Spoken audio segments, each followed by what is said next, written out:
আসসালামু আলাইকুম। আমাদের চ্যানেলটিকে সাবস্ক্রাইব করে আমাদের সাথেই থাকুন। নিয়মিত গল্প শুনতে পাশে থাকুন। আর হ্যাঁ, অবশ্যই চ্যানেলটি সাবস্ক্রাইব করবেন। গল্পটা শেষ পর্যন্ত শোনার অনুরোধ থাকলো, কারণ গল্পটা সম্পূর্ণ নতুনভাবে লেখা হয়েছে। ছেলেটা উত্তেজিত হয়ে কথাটা বলে ওঠে। পায়ের ওপর পা রেখে জ্বলন্ত সিগারেট একের পর এক টেনে চলেছে আগন্তুকটা। পরিবেশটা বেশ শান্ত, নিঝুম রাত, নিস্তব্ধ পরিবেশ, আকাশের চাঁদ, মাথার ওপর হাজারো তারা, নীল আকাশ। পরিবেশটা খোলামেলা, বেশ ভয়ঙ্কর, তবে পরিবেশটা অনেক শান্ত। বয়ে যাচ্ছে মৃদু বাতাস, সিগারেটের ধোঁয়াগুলো টেনে উড়িয়ে দিচ্ছে সামনে বাঁধা অবস্থায় থাকা সেই ছেলেটার দিকে। ছেলেটার মুখে ধোঁয়াটা উড়িয়ে দেওয়ার সাথে সাথে ছেলেটা কক কক করে কেসে উঠে ছেলেটা রেগেমেগে বলে ওঠে। হঠাৎ করে একথা শুনে আগন্তুকটা নাড়া দিয়ে ওঠে কেমন যেন। মুহূর্তের মধ্যেই তার ভেতরে থাকা এক নতুন রূপের আগমন ঘটে।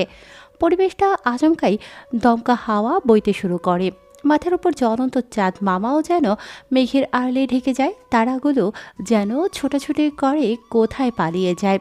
আকাশটা মেঘে ঢেকে যায়, পরিবেশটা অন্ধকার হতে শুরু করে, দমকা হাওয়া বইতে শুরু করে। হঠাৎ এমন পরিবেশে বেশ খানিকটা ভয়ঙ্কর হয়ে ওঠে পরিবেশটা।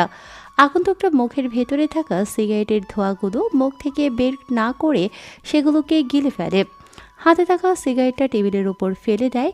আচমকা কেউ কোনো কিছু বুঝে ওঠার আগেই ছেলেটার মুখের ভেতরে হাত ঢুকিয়ে জিহ্বাটা টেনে বের করে নিয়ে আসে। ছেলেটা বাঁচার জন্য ছটফট করতে থাকে। এক পর্যায়ে মুখের ভেতর থেকে জিহ্বাটা চিরে বেরিয়ে আসে। ছেলেটা সাথে সাথে চিৎকার করে, কিন্তু তার চিৎকার বের হয় না। মুখ থেকে গল গল করে তাজা গাঢ় লাল রক্ত বের হতে থাকে। রক্তগুলো ছিটকে গিয়ে আগন্তুকটার পরনে থাকা সাদা টি শার্টের ওপরে পড়ে। মুখে রক্তের সেটা পড়ে এই দৃশ্য দেখে উপস্থিত থাকা বেশ কয়েকজন পিছিয়ে যায়। আগন্তুকটা এবার সেই রক্তটা নাকের কাছে নিয়ে ঘ্রাণ নিতে থাকে। এ যেন মদের থেকেও আর নারীর থেকেও মাতাল করা এক নেশাত্মকময় সুবাস, যা মাতাল করে তুলেছে আগন্তুকটাকে। আগন্তুকটা বাম হাত ঘাড়ে রেখে নিজের ঘাড়টা চাপ দিয়ে দুবার এদিক ওদিক ঘুরিয়ে নেয়। আগন্তুকটা আচমকা হেসে ওঠে। তার হাসিতে যেন ভয়ঙ্কর কিছুর জানা দিচ্ছে। ভয় তো তাদের কলিজায় থাকে যারা অপরাধ করে, কারণ তারা জানে একটা সময় তাদেরকে তাদের এই অপরাধের জন্য মরতে হবে। হা হা হা করে। আগন্তুকটা পাগলের মতো হাসতে থাকে।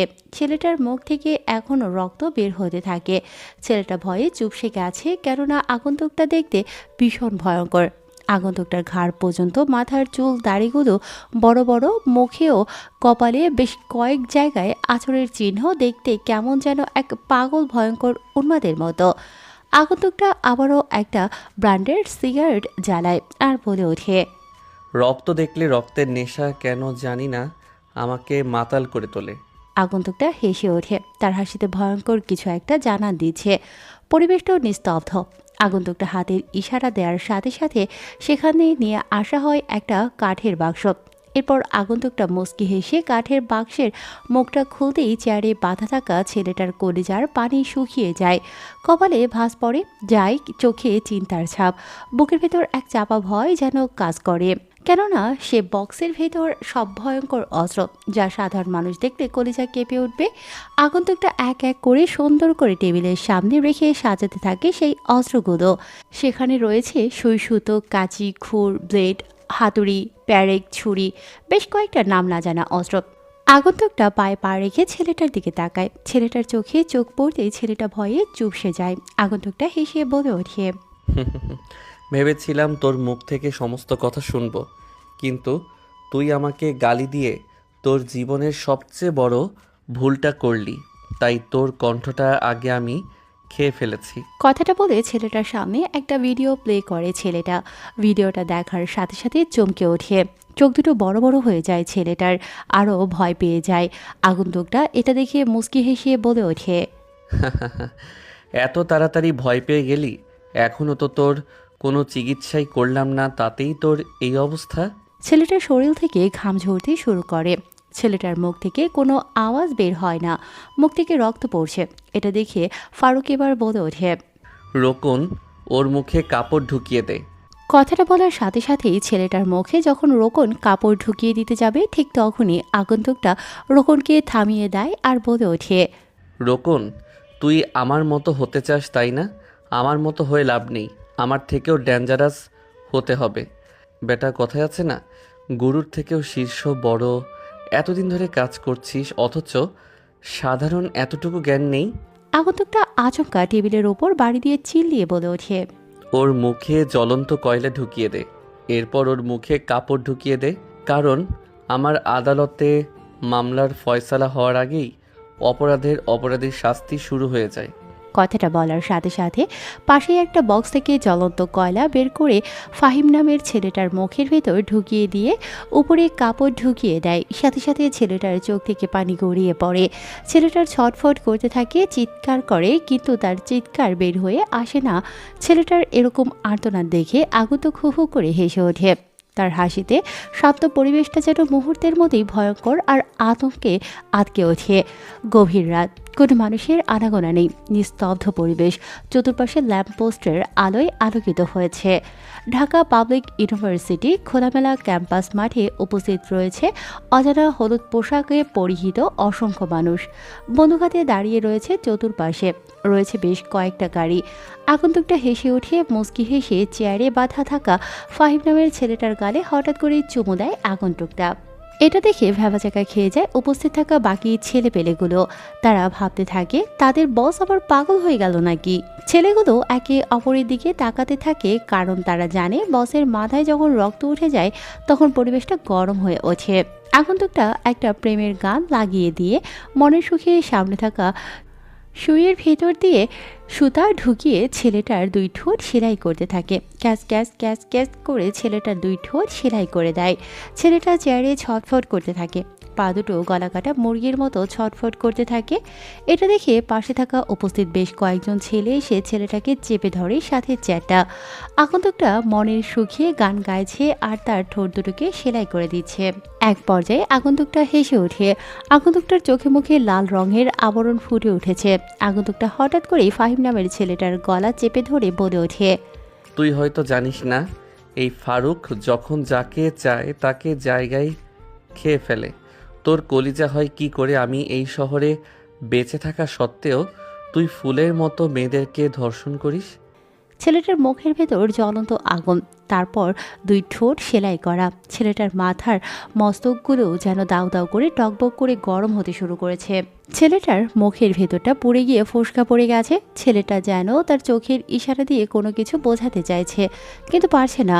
আগন্তুকটা এটা দেখে আবারও একটা মুচকি হাসি দেয় আর বলে ওঠে, কিরে, তুই কি পানি খাবি নাকি?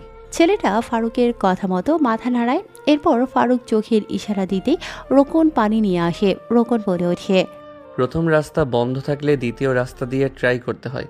Wait and watch. কথাটা বলেই দেয়াল কানা করা একটা ড্রিল মেশিন বের করে ব্যাগ থেকে, এরপর সেটা গালের সাইডে রেখে মেশিন চালু করার সাথে সাথে গালটা ফুটো হয়ে এফোর ওফোর হয়ে বের হয়ে আসে। আচমকা এরকম হওয়াতে উপস্থিত থাকা ছেলেগুলো চমকে ওঠে। সকলের গলার পানি শুকিয়ে গেছে। রোকনের কাছ থেকে পানির পাত্রটা নিয়ে সেই ফুটো দিয়ে মুখের ভিতর পানি দেওয়ার সাথে সাথে ছেলেটা চেয়ার থেকে উল্টে পড়ে যায়। কেননা মুখের ভেতর এতক্ষণ ছিল আগুন। পানি দেওয়ার সাথে সাথে সেটা যেন কাটা গায়ে লবণ ছিটে দেওয়ার মতো হয়ে গেছে। কেননা সেটা কোনো ঠান্ডা পানি ছিল না, সেটা ছিল 90 ডিগ্রি সেলসিয়াস গরম পানি। ছেলেটা নিস্তেজ হয়ে গেছে। ফারুক চৌধুরী ইশারা দেওয়ার সাথে সাথে সবাই ভয়ে ভয়ে ছেলেটাকে আবারও চেয়ার থেকে তুলে দাঁড় করায়। ছেলেটাকে চেয়ারে ভালো করে বসিয়ে তার হাতগুলো চেয়ারের টেবিলের সাথে চেপে ধরে। আগন্তুকটা সেই বাক্স থেকে একটা হাতুড়ি আর বেশ কয়েকটা পেরেক বের করে পরপর হাতের তালুর উপর পেরেক রেখে টেবিলের সাথে ঝুলি মেরে দেয়। আগন্তুকটা ব্যথায় কুঁকড়ে ওঠে। ভেতরে থাকা আত্মাটা যেন বাঁচার জন্য ছটফট করতে থাকে। জীবন থেকে বের হতে পারলেই যেন সে বেঁচে যায়। শরীরের এক জায়গায় রশি বেঁধে রাখলে যেমন রক্ত চলাচল করতে না পেরে সেই জায়গাটা এক অন্যরকম যন্ত্রণা তৈরি হয়, ঠিক সেই রকম ফাহিম নামের ছেলেটার অবস্থা হয়েছে। আগন্তুকটা ব্যাগ থেকে কয়েকটা গরম সুই বের করে এনে ছেলেটার নখের ভেতর প্লাস দিয়ে ঢুকিয়ে দেয়। সাথে সাথে নখসহ নখের জায়গাটা পুরো ঝলসে যায়। এরপর এক এক করে প্লাস দিয়ে নখগুলো তুলে ফেলতে থাকে। ছেলেটা মৃত লাশের মতো নিস্তেজ হয়ে গেছে, যেন বেঁচে থেকে মরে গেছে। আগন্তুকটা হঠাৎ করে রেগে যায়, বসে থাকা চেয়ারের উপর লাথি মেরে ফেলে দেয় চেয়ারটাকে আর চিৎকার করে বলে ওঠে, ওরে তুলে দাঁড় করা। ওর শরীর থেকে সমস্ত পোশাক খুলে ফেল, এরপর টেবিলের উপর শুয়ে দে। ফারুকের কথা মতো রোকন সহ বেশ কয়েকজন ছেলেটাকে চেয়ারের বাঁধন খুলে দিয়ে ছেলেটাকে নগ্ন করে টেবিলের ওপর শুইয়ে দেয়। ছেলেটা নিস্তেজ হয়ে গেছে যেন, শুধু জীবনটা আছে কিন্তু শরীরটা নড়াচড়া করে না। আখন্দকটা ব্যাগ থেকে একটা ধারালো বড় ছুরি বের করে ছেলেটার গলার ওপর রাখে। ছেলেটা চোখ দিয়ে সমস্ত কিছু দেখছে কিন্তু হাত দিয়ে সরানোর শক্তিটুকু নেই। আখন্দকটা আকাশের দিকে তাকিয়ে ছেলেটার গলার ওপর ছুরিটা চালিয়ে দেওয়ার সাথে সাথে গরু জবাই করলে যেমন গলাটা মাঝখানে ফাঁক হয়ে যায়, ঠিক তেমনই শরীর থেকে ছেলেটার গলাটা আলাদা হয়ে যায়। মাথাটা টেবিলের ওপর থেকে পড়ে গিয়ে শীতে ভরা খোলা আকাশের নিচে সেই সবুজ ঘাসে লাফালাফি করতে থাকে। টেবিলের ওপর দেহটা ছটফট করতে থাকে, গলগল করে রক্ত বের হতে থাকে। আগন্তুকটার সাদা রঙের টি শার্টটা লাল রঙে রঙিন হয়ে ওঠে। আগন্তুক বলে ওঠে, রোকন, মালটার লজ্জাস্থান কেটে রাস্তার কুকুরকে খাওয়াবি, আর ভার্সিটির গেটের সামনে ঝুলিয়ে রাখবি উল্টো করে। কথাটা বলে আগন্তুকটা গাড়ির দিকে যেতে থাকে। হলুদ পোশাকে পরিহিত মানুষগুলো আগন্তুকটার পেছনে বন্দুক হাতে এগোতে থাকে।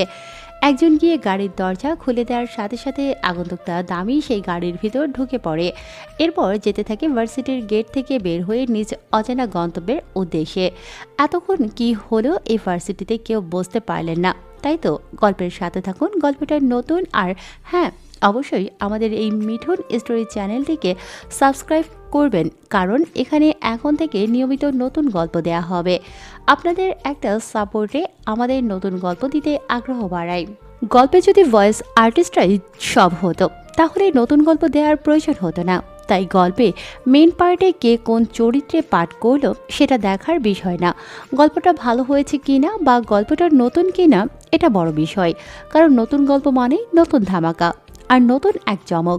তাই নতুন গল্পটি শুনতে হলে আমাদের চ্যানেলটিকে সাবস্ক্রাইব অবশ্যই করবেন। ফারুকের কথা মতো রোকন ছেলেটার লজ্জাস্থান কেটে ভার্সিটির গেটের সামনে ঝুলিয়ে দেয়। এরপর আরও পাঁচটা গাড়ি ভার্সিটি থেকে বের হয়ে যায়। রাত প্রায় শেষের দিকে, দেখতে দেখতে রাত শেষ হয়ে সকাল হয়েছে। ব্যস্ত শহরের মানুষগুলো প্রতিদিনের মতো নিজেদের কর্মসংস্থান আর জীবিকা নির্বাহের জন্য এক শহর থেকে অন্য শহরে আবারও যাত্রা শুরু করেছে। ছাত্রছাত্রীগুলো বিভিন্ন ভার্সিটি এবং ক্যাম্পাসের উদ্দেশ্যে বাসা থেকে বের হয়েছে। শহরের মাঝখানে পাবলিক ইউনিভার্সিটির সামনে কয়েকশো মানুষের ঢল পড়েছে। সবাই দূর থেকে দাঁড়িয়ে তাকিয়ে আছে মাথাবিহীন ঝুলন্ত সেই লাশটার দিকে। সাংবাদিকরা এসেছে, সবাই নিউজ করতে থাকে, এসেছে পুলিশ প্রশাসন। পরিবেশটা কেমন যেন এক গরম হয়ে উঠেছে। সাংবাদিকগুলো বলে ওঠে, খবরটা মুহূর্তের মধ্যে নেট দুনিয়ায় ছড়িয়ে পড়ে, ভাইরাল হয়ে যায়। মুহূর্তের মধ্যেই উপস্থিত হয়েছেন অসংখ্য ছাত্রছাত্রী সহ সাধারণত জনতা। পুলিশ লাশটাকে পাঠিয়ে দেয় ফরেন্সিক ল্যাবরেটরিতে। মাথাটাও খুঁজে পাওয়া গেছে। পুলিশ এবার সাংবাদিকদের সামনে এসে বলে ওঠে, আমরা লাশটাকে ফরেন্স ল্যাবরেটরিতে পাঠিয়েছি, লাশের মাথাটা পাওয়া গেছে। ছেলেটার পরিচয় জানতে পেরেছি। ছেলেটা হচ্ছে আন্ডারওয়ার্ল্ডের সিক্রেট মাফিয়া গ্যাংস্টার দলের মধ্যে একজন সদস্য। আর আমরা মনে করি হয়তো কোনো একটা গ্যাংস্টার প্রতিশোধ নেওয়ার জন্য কিংবা কোনো কিছু একটার কারণে হয়তো মেরে ফেলেছে। আমরা তদন্ত করে যেটা জানতে পারবো সেটা আপনাদেরকে জানিয়ে দেব।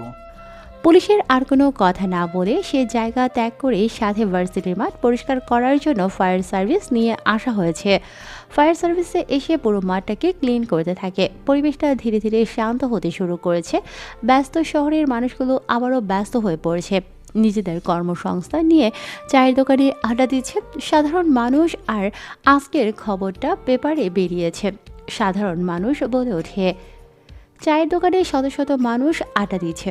ভার্সিটি আজকে বন্ধ দেওয়া হয়েছে, কেননা ভার্সিটির পরিবেশ অনেকটাই আতঙ্কে ছড়িয়ে পড়েছে। চায়ের দোকানে আড্ডা দিচ্ছে বেশ কয়েকজন ট্যাক্সি চালক সাথে সাধারণ মানুষ। এমন সময় সেখানে একটি ট্যাক্সি এসে থামে। ট্যাক্সির ভেতর থেকে বের হয়ে আসে একজন সুঠামদেহী হ্যান্ডসাম ছেলে। ছেলেটা দেখতে বেশ স্মার্ট, অনেক সুন্দর একটা ছেলে। ছেলেটা গাড়ির ভেতর থেকে বের হয়ে এসে চায়ের দোকানের সামনে গিয়ে দাঁড়াতেই আমজাদ চাচা বলে ওঠেন, জি চাচা, একটা ভাড়া ছিল তো প্যাসেঞ্জার নামিয়ে দিয়ে আসলাম। না তো চাচা, কি হয়েছে? কোনো কিছু হয়েছে? কি যে বলো না চাচা, আমরা গরিব মানুষ, আমাদের কে মারবে? আমাদের নুন আনতে পান্তা ফুরিয়ে যায়।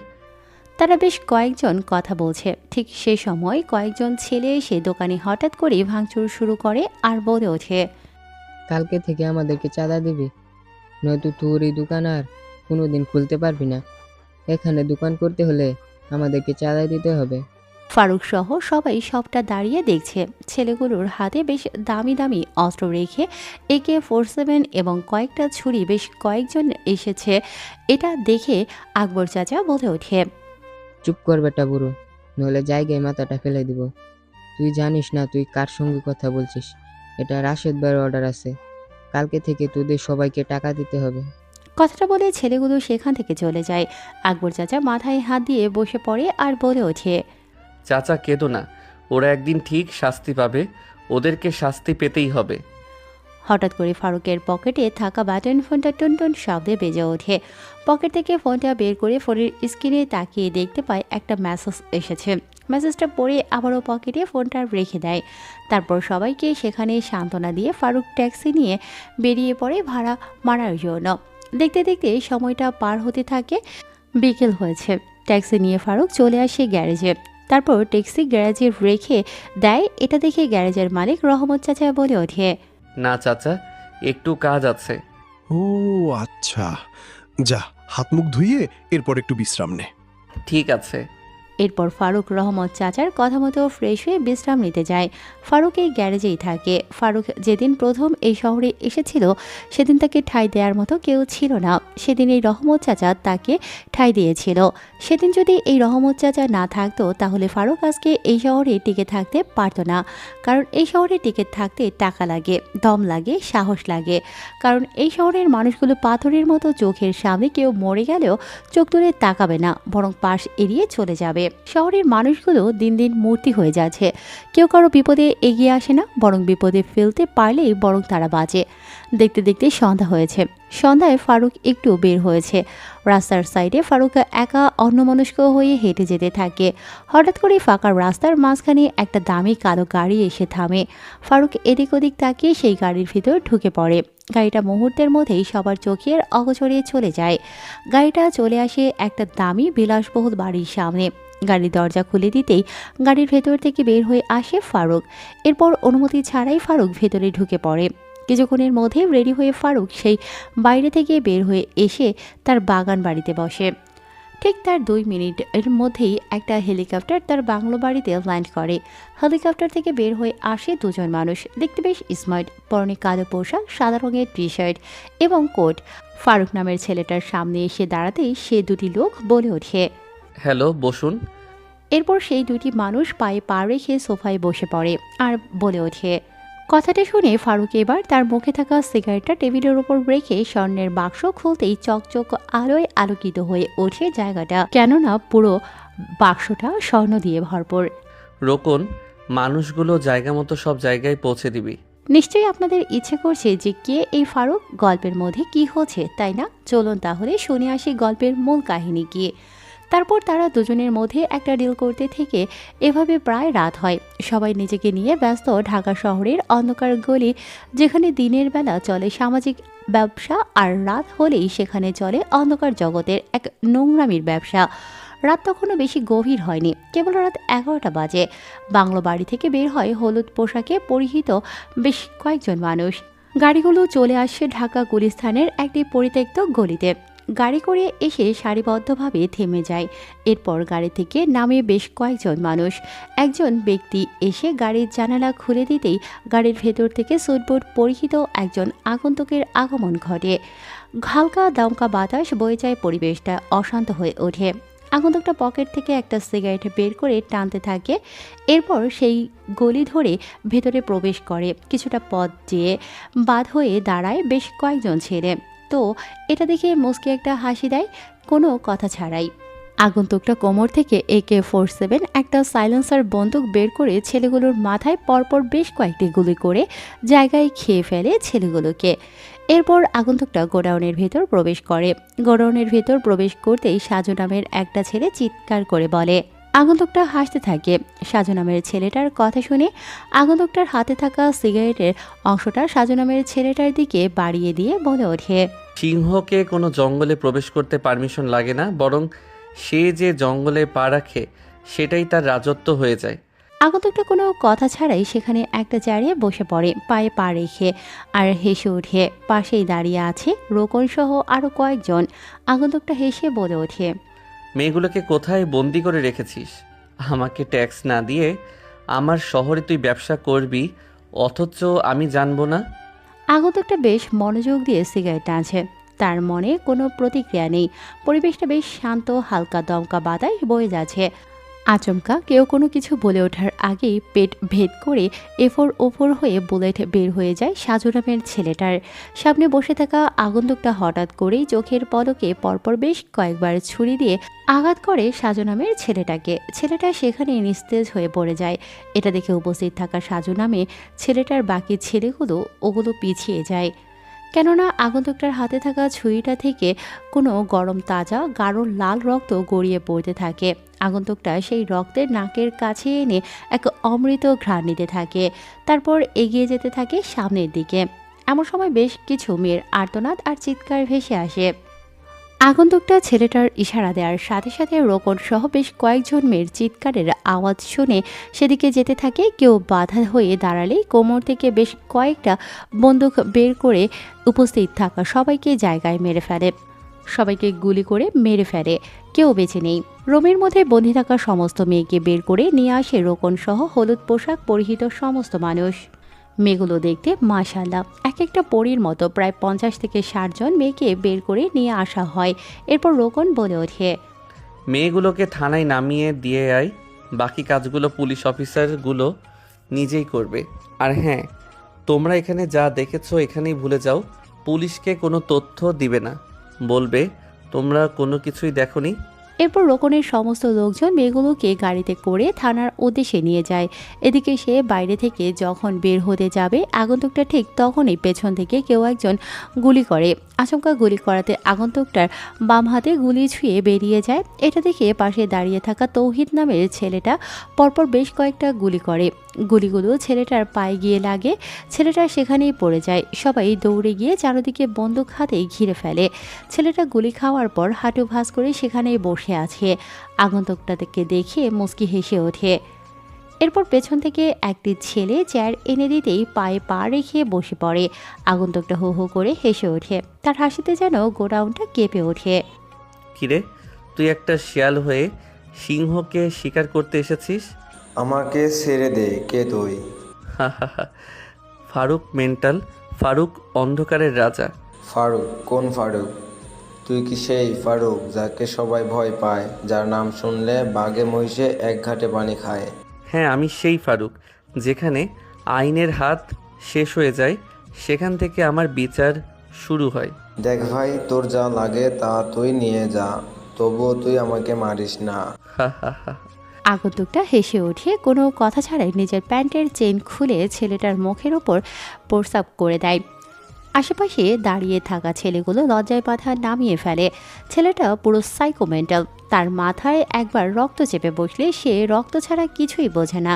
ছেলেটাকে চেয়ারের সাথে বেঁধে ফেলা হয়। ফারুক বলে ওঠে, তোরা অসহায় মেয়েগুলোকে কোথায় পাচার করিস? তাদের লিডারকে? তোরা কাদের সাথে কাজ করিস? আগন্তুকটা হেসে ওঠে কোনো কথা না বলে চোখের ইশারা দিতেই পাশ থেকে একটা ছেলে একটা বক্স বের করে নিয়ে আসে। এরপর বক্সটা আগন্তুকটার সামনে রাখে।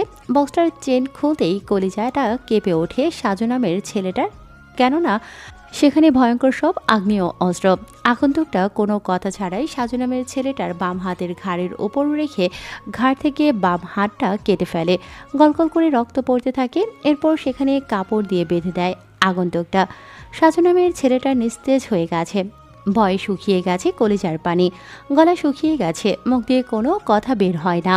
আগন্তুকটা এবার সেই কাটা হাতটা কুচি কুচি করে কাটতে থাকে সাজু নামের ছেলেটার চেয়ারের সামনে। কুচি কুচি করে কাটা হয়ে গেলে আগন্তুকটা বলে ওঠে, এই টুকরোগুলো রাস্তার কুত্তাদেরকে খাওয়াবে। হাজি নামের ছেলেটা চমকে ওঠে। আগন্তুকটা কোনো কথা ছাড়াই ছেলেটার পা দুটো নিজের পায়ের রানের উপর নিয়ে পায়ের গিরার উপরের অংশ কেটে ফেলে, পা দুটো আলাদা করে ফেলে সাজু নামের ছেলেটার।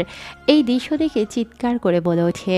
আগন্তুকটা কথা শুনে পুরোপুরি রেগে যায়। চোখে মুখে লাল রক্তবর্ণ ধারণ করে ফেলে চোখে এক নতুন রক্তের ছবি ভেসে ওঠে। সাজু নামের ছেলেটার পরনে থাকা প্যান্টের ভেতর থেকে ধারালো ছুরি ঢুকিয়ে দিয়ে তার পরনে থাকা পোশাক কেটে ফেলে। এরপর বক্স থেকে একটা ছোট্ট কোড়াল বের করে ছেলেটার লজ্জাস্থান এক কোপে আলাদা করে ফেলে। এরপর টেবিলের ওপর ছেলেটার মাথাটা চেপে ধরে একের পর এক বুকের উপর কুড়াল দিয়ে আঘাত করতে থাকে। ছেলেটা সেখানেই ক্ষতবিক্ষত হয়ে যায়। আগন্তুকটা এখনও রেগে আছে, সেখান থেকে বেরিয়ে পড়ে।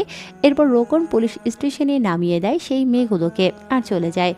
একসাথে অনেকগুলো মেয়ে থানার ভিতর প্রবেশ করে এতগুলো মেয়েকে দেখে পুলিশ অফিসার চমকে ওঠে। পুলিশ অফিসার দৌড়ে এসে মেয়েগুলোর সামনে দাঁড়ায় আর বলে ওঠে, এ কি, তোমরা তো সেই মেয়েগুলো যারা হারিয়ে গিয়েছিলে। তোমাদের জন্য তোমাদের মা বাবা অনেক চিন্তা করছে, আমরাও তো অনেক খুঁজেছিলাম। তোমরা তো হারিয়ে গিয়েছিলে, তোমরা এখানে কি করে ফিরে এলে?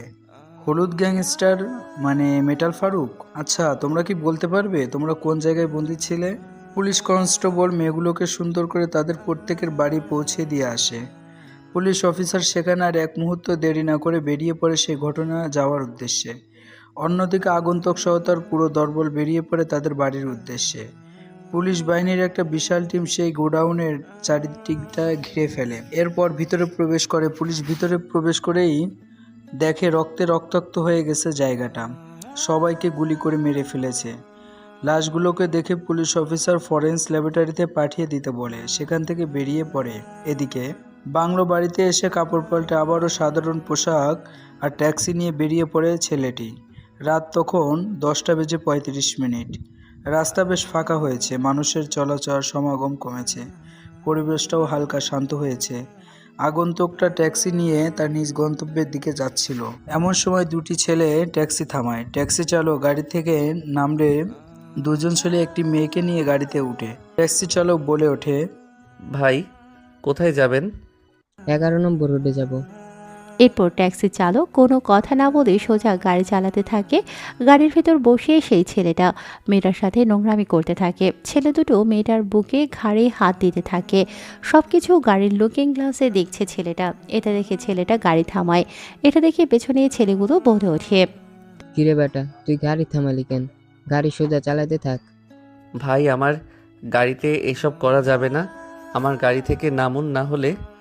এই, তুই চিনিস আমাদেরকে? কুত্তার বাচ্চা, তোর সাহস হয় কি করে তুই আমাদেরকে গাড়ি থেকে নামতে বলিস? জায়গায় খেয়ে ফেলবো। ট্যাক্সি চালকের মাথার রাগ উঠে যায়, রক্ত যেন গরম হয়ে ওঠে, চোখগুলো লাল রক্তবর্ণ ধারণ করেছে। পেছনে থাকা ছেলেটা বন্দুক হাতে তাক করেছিল ট্যাক্সি চালকের দিকে। হঠাৎ করে ট্যাক্সি চালক ছেলেটার হাত থেকে চোখের পলকে বন্দুক নিয়ে পরপর 4টা গুলি করে তাদের দুজনের পায়ে এবং মেয়েটার মাথায় গুলি করে। মেয়েটাকে মেরে ফেলে সেখানে।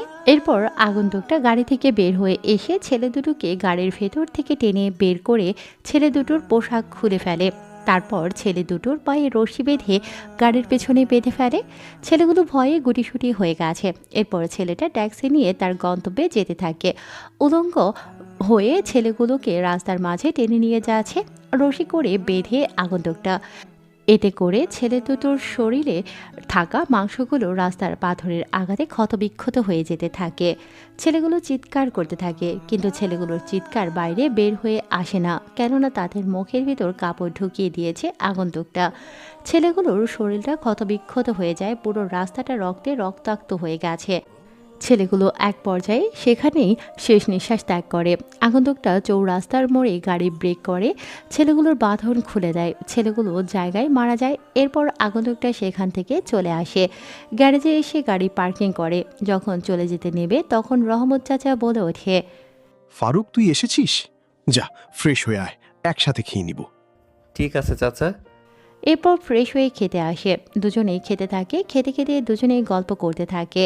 এক পর্যায়ে রহমত চাচা বলে ওঠে, ফারুক, তুই কিন্তু এখনো আমাকে বললি না তোর বাবা কি?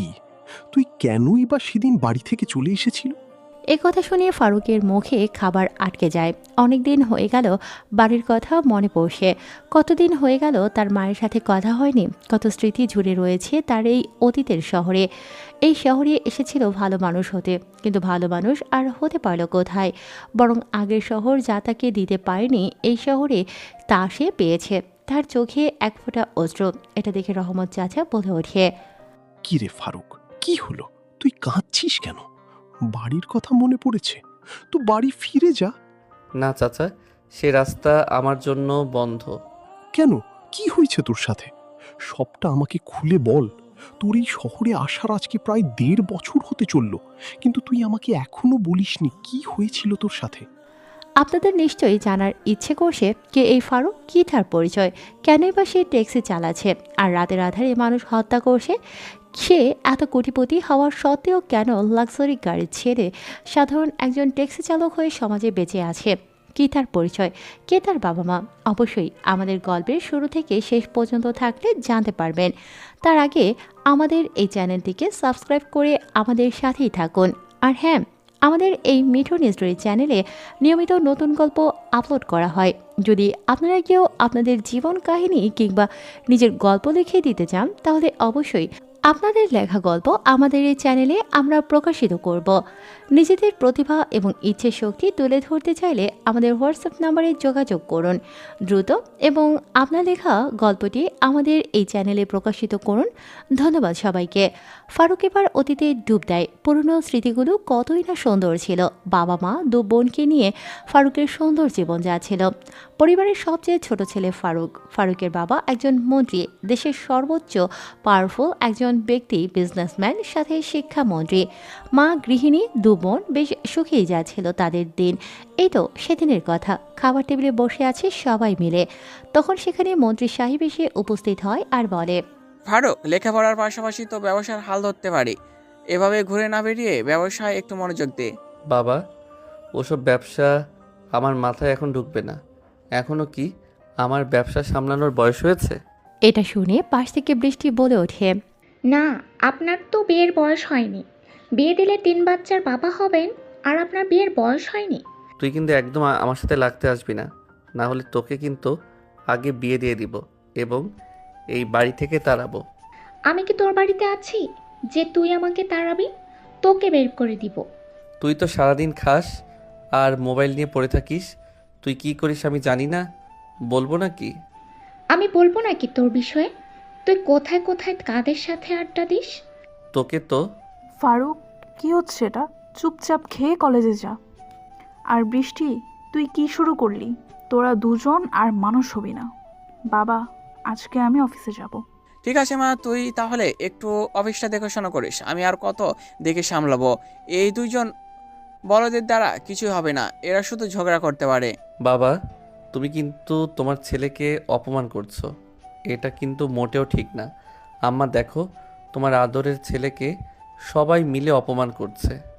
চুপ, আর কোনো কথা বলবে না। তোর বাবা তো ঠিকই বলেছে, উনি আর কত দিকে সামলাবে? এখন তো তোর বয়স হয়েছে, তুই এত ব্যবসার হাল ধরতে পারিস। তাছাড়া এরারও আর বিয়ের বয়স হয়ে যাচ্ছে। ওকে কি সারা জীবন এই বাড়িতেই রাখবো? ওর বিয়ে হয়ে গেলে তোর বাবা আর কত দিকে সামলাবে? আর তোরা দুইটা হয়েছিস বাদর, তোর বাবা আর এরা কত দিকে সামলাবে? আচ্ছা ঠিক আছে আম্মু, ছেড়ে দাও। আমি আজকে আপুর সাথে অফিসে যাব। ও কিছুদিন ঘুরে বেড়াক। ছেলে মানুষ বিয়ে হয়ে গেলে তো বউয়ের গোলামি করতে করতে সময় চলে যাবে। তোকে তো চুপ, অনেক হয়েছে। এরপর সবাই খেতে থাকে, কারণ ইরা যা বলছে তাই এই বাড়িতে শেষ কথা। ইরা হচ্ছে এ বাড়ির বড় মেয়ে, তারপর হচ্ছে বৃষ্টি, এরপর সবচেয়ে ছোট আদরের ফারুক। বাবা মায়ের একমাত্র ছেলে সন্তান এবং দু বোনের এক ভাই, তাই একটু বেশি আদরের। ফারুকের কাজ শুধু সারাদিন ঘুরে বেড়ানো, এদিক ওদিক আড্ডা দেওয়া। লেখাপড়া প্রায় শেষের দিকে। খাওয়া দাওয়া করে যে যার মতো চলে যায় নিজের কাজে। ফারুকও বন্ধুদের সাথে আড্ডা দেওয়ার জন্য চলে যায়।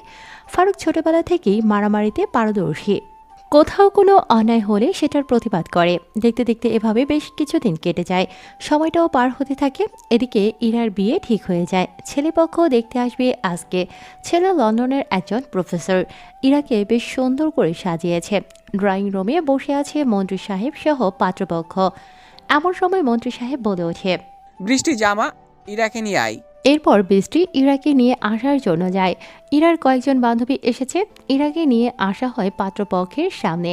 ছেলে তো দেখে ক্রাশ খেয়ে ফেলেছে ইরাকে। ছেলের বাবা বলে ওঠে, মেয়ে আমাদের পছন্দ হয়েছে, মাশাআল্লাহ। এখন আপনারা অনুমতি দিলে আমরা বিয়ের কাজ শুরু করতে পারি। জি ভাই, ছেলে আমাদেরও পছন্দ হয়েছে। এখন বিয়ের দিন তারিখ ঠিক করা যাক। ছেলে তো বিয়ের পর বিদেশ চলে যাবে, সেক্ষেত্রে মেয়েকেও তো তার সাথে যেতে হবে। তাই বিয়েটা যত তাড়াতাড়ি সম্ভব হয় দিয়ে দিব। আজকে যেহেতু শুক্রবার, আগামী শুক্রবারে তাদের বিয়ের ডেট ফাইনাল করি। তাহলে সময় হাতে 7 দিন আছে। 7 দিনে সমস্ত কিছু হয়ে যাবে। ঠিক আছে, এরপর বিয়ের ডেট ফাইনাল করে তারপর পাত্রপক্ষ চলে যায়। দেখতে দেখতে সময় ঘনিয়ে আসতে থাকে। ইরা ও তৌহিদ দুজনেই কথোপকথনের মাধ্যমে কয়েকদিন বেশ ভালো ভাব জমিয়েছে। রাত জেগে কথা বলে আড্ডা দেয়, ঘুরতে যায়। এটা দেখে ফারুক বলে ওঠে, কি রে আপু, আর মাত্র 3 দিন তো বাকি আছে, তোর কি আর তর্স হয়েছে না? এখন থেকে যেভাবে স্বামী পাগল হয়ে যাচ্ছিস, না জানি বিয়ের পর কি করবি। মা দেখো তোমার ছেলে কি বলছে, বৃষ্টির আগে কিন্তু ওকে বিয়ে দিয়ে দেব। কি, তোর কি মাথা খারাপ হয়েছে? আমি কারো বলির পাঠা হতে চাই না। দেখবো তুই কি করে বিয়ে না করে থাকিস, দেখেই তো বোঝা যাচ্ছে বউ পাগল হবি। ধুর, তোদের সাথে কথা বলাই ভুল। ফারুক সেখান থেকে চলে যায়। দেখতে দেখতে বিয়ের সময় ঘনিয়ে আসে। ফারুকের বন্ধু বান্ধব সবাই এসেছে। শাওন আর মুন্না তার বেস্ট ফ্রেন্ড। বিয়ে বাড়িটাকে বেশ সুন্দর করে সাজিয়েছেন। দেখতে দেখতে বিয়ের সব কাজ শেষ হয়ে যায়। এখন মেয়েকে বিদায় দেবে। বাড়িতে কান্নার রোল পড়েছে। ফারুকের কি কান্না! ফারুকের এরকম কান্না দেখে ইরা বলে ওঠে, এই পাগল, এভাবে কাঁদছিস কেন? আমি কি একেবারে চলে যাচ্ছি? আমি তো আবার আসবো। তোকে ছাড়া থাকবো কি করে আপু? আমাকে যখন বাবা বকাবকি করবে, তখন আমাকে কে বাঁচাবে? কাঁদিস না ভাই, আমি তো আছি। তারা 3 ভাই বোন কান্না করতে থাকে। তাদের ভালোবাসা দেখে সেখানে সবাই মুগ্ধ হয়ে যায়। কোনো রকমে ইরাকে সেখান থেকে নিয়ে গাড়িতে করে পাত্রপক্ষ চলে যায়। দেখতে দেখতে বিয়ের পর্ব শেষ হয়ে যায়। কোনো রকমে এভাবে রাত কেটে যায়। পরের দিন ইরাকে আনতে যায়। বিয়ের সমস্ত রিচুয়াল এভাবেই শেষ হয়ে যায়। দেখতে দেখতে 1 মাস কেটে যায়। ফারুক এর মধ্যেই তার পড়ালেখা শেষ করে। এর মধ্যে সে ব্যবসায় হাত দিয়েছে। বৃষ্টি প্রাইভেটে একটা ভার্সিটিতে শিক্ষকতার জব পেয়েছে। সবাই সবার কর্মসংস্থানে ব্যস্ত হয়ে পড়েছে। মন্ত্রী সাহেবেরও বয়স বেড়ে যাচ্ছে। দেখতে দেখতে 2 মাস কেটে যায়। সন্ধ্যা হয়েছে। পরিবেশটা আজকে কেমন যেন থমকে আছে। রাস্তাটাও আজকে বেশ নিস্তব্ধ ও শুনশান সন্ধ্যা হয়েছে। কলেজে আজকে একটু বেশি কাজের চাপ ছিল, যার কারণে বৃষ্টির ফিরতে দেরি হয়। গাড়িটাও খারাপ হয়েছে, গ্যারেজে ঠিক করতে দিয়েছে। বাড়ি থেকে কলেজ মাত্র 5 মিনিটের রাস্তা, তাই পায়ে হেঁটে বাড়ির উদ্দেশ্যে ফিরছে বৃষ্টি। এমন সময় তার সামনে একটা গাড়ি এসে থামে। হঠাৎ করে কোনো কিছু বুঝে ওঠার আগেই গাড়িতে বৃষ্টিকে টেনে তুলে বেশ কয়েকজন ছেলে। বৃষ্টি বাঁচার জন্য ছটফট করতে থাকে। এই ঘটনাটি দেখে ফেলে শাওন আর মোনা। দ্রুত ফোন করে ফারুককে। ফারুক ফোন রিসিভ করতেই শাওন বলে ওঠে, ফারুক, তুই কোথায় আছিস? বৃষ্টি আপুকে কয়েকটা ছেলে একটা গাড়িতে করে তুলে নিয়ে চলে গেছে। তুই দ্রুত চলে আয়, তোকে লোকেশন পাঠাচ্ছি। ফারুক কথাটা শুনে এক মুহূর্ত দেরি না করে অফিস থেকে তাড়াহুড়ো করে বেরিয়ে গাড়ি নিয়ে রওনা দেয় সেখানের উদ্দেশ্যে।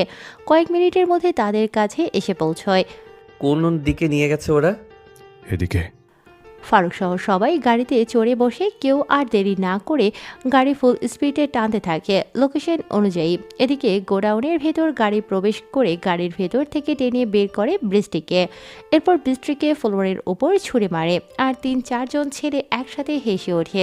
তাদের মধ্যে একজন বলে ওঠে, রাকিবে দেখতো সেই হটরে। যা বলেছি, আগে আমি খাবো, তারপর তোরা। দেখ ভাই, একাই সবটা খাস না, আমাদের জন্য কিছু রাখিস। বেঁচে থাকলে তোরাও পাবি। যা বলেছিস। কথাটা বলে রাকিব নামের ছেলেটা ঝাঁপিয়ে পড়ে বৃষ্টির উপরে। বৃষ্টি বাঁচার জন্য ছটফট করতে থাকে, জোর জবরদস্তি করতে থাকে রাকিব। হঠাৎ করে গোডাউনের গেট ভেঙে একটা গাড়ি প্রবেশ করে। সবাই চমকে ওঠে। পেছনে তাকিয়ে দেখে প্রায় 3 জন ছেলে গাড়ি থেকে নামছে। এটা দেখে রাকিব নামের ছেলেটা বলে ওঠে, শালা কে রে, তোরা কাজের সময় ডিস্টার্ব করিস? তোর দুলাভাই। তোরা এখানে জীবন্ত ঢুকেছিস, কিন্তু বের হতে পারবি না। শালা এগুলোকে মেরে ফেল। এরপর ছেলেগুলো যখনই ফারুককে মারতে আসবে তখনই ছেলেগুলোকে এলোপাথারি পেটাতে থাকে তারা 3 জন মিলে। পাশে একটা রড পড়েছিল, রডের টুকরো হাতে নিয়ে এলোপাথারি ছেলেগুলোকে মারতে থাকে। তখনও রাকিব বৃষ্টির সাথে জড়াজড়ি করতে থাকে। এটা দেখে ফারুক দৌড়ে গিয়ে রাকিবকে পেটাতে থাকে। এক পর্যায়ে ফারুক একটা লাথি মারার সাথে সাথে রাকিব নামের ছেলেটা একটা ধারালো লোহার টুকরোয় গিয়ে ঢুকে যায়। পেটের এফোর ওফর হয়ে লোহার টুকরো বের হয়ে যায়। এটা দেখে বাকি ছেলেগুলো দৌড়ে পালায়। বৃষ্টি গিয়ে ফারুককে জড়িয়ে ধরে। দেখ, আমি চলে এসেছি, তোর ভাই আছে তোর পাশে, তোর কিছু হতে দিবে না। ফারুক বৃষ্টিকে নিয়ে সেখান থেকে চলে আসে বাড়িতে। আসতেই মমতা বেগম বলে ওঠে, কি হয়েছে মা, তোর শরীরের এই অবস্থা কি করে হলো? আসলে মা, এরপর ফারুক এক এক করে সমস্ত ঘটনা খুলে বলতে থাকে। সবটা শুনে মমতা বেগম কান্নায় ভেঙে পড়ে। তা ঠিক 20 মিনিট পরেই বাড়িতে উপস্থিত হয় পুলিশ। পুলিশ এসে বলে ওঠে, মিস্টার ফারুক চৌধুরী, আপনাকে গ্রেফতার করতে এসেছি খুনের অপরাধে। আপনাকে গ্রেফতার করা হলো। অফিসার, আমার ছেলের কি করেছে? ম্যাডাম, উনি একটা ছেলেকে খুন করেছে। অফিসার, আপনি ভুল করেছেন। আমার ছেলে কাউকে খুন করেনি। ম্যাডাম, আমাদের কাছে প্রমাণ আছে, যা বলা কোর্টে বলবেন, ওকে? এরপর পুলিশ অফিসার ফারুককে হাতকড়া পরিয়ে নিয়ে যায় থানার উদ্দেশ্যে। খবরটা মুহূর্তের মধ্যেই ছড়িয়ে পড়ে। সাংবাদিকগুলো খবর প্রচার করতে থাকে। মন্ত্রী সাহেব খবর শুনে দ্রুত চলে আসে বাড়িতে এসে সমস্ত ঘটনা শুনে উকিল নিয়ে মন্ত্রী সাহেব থানার উদ্দেশ্যে যায়।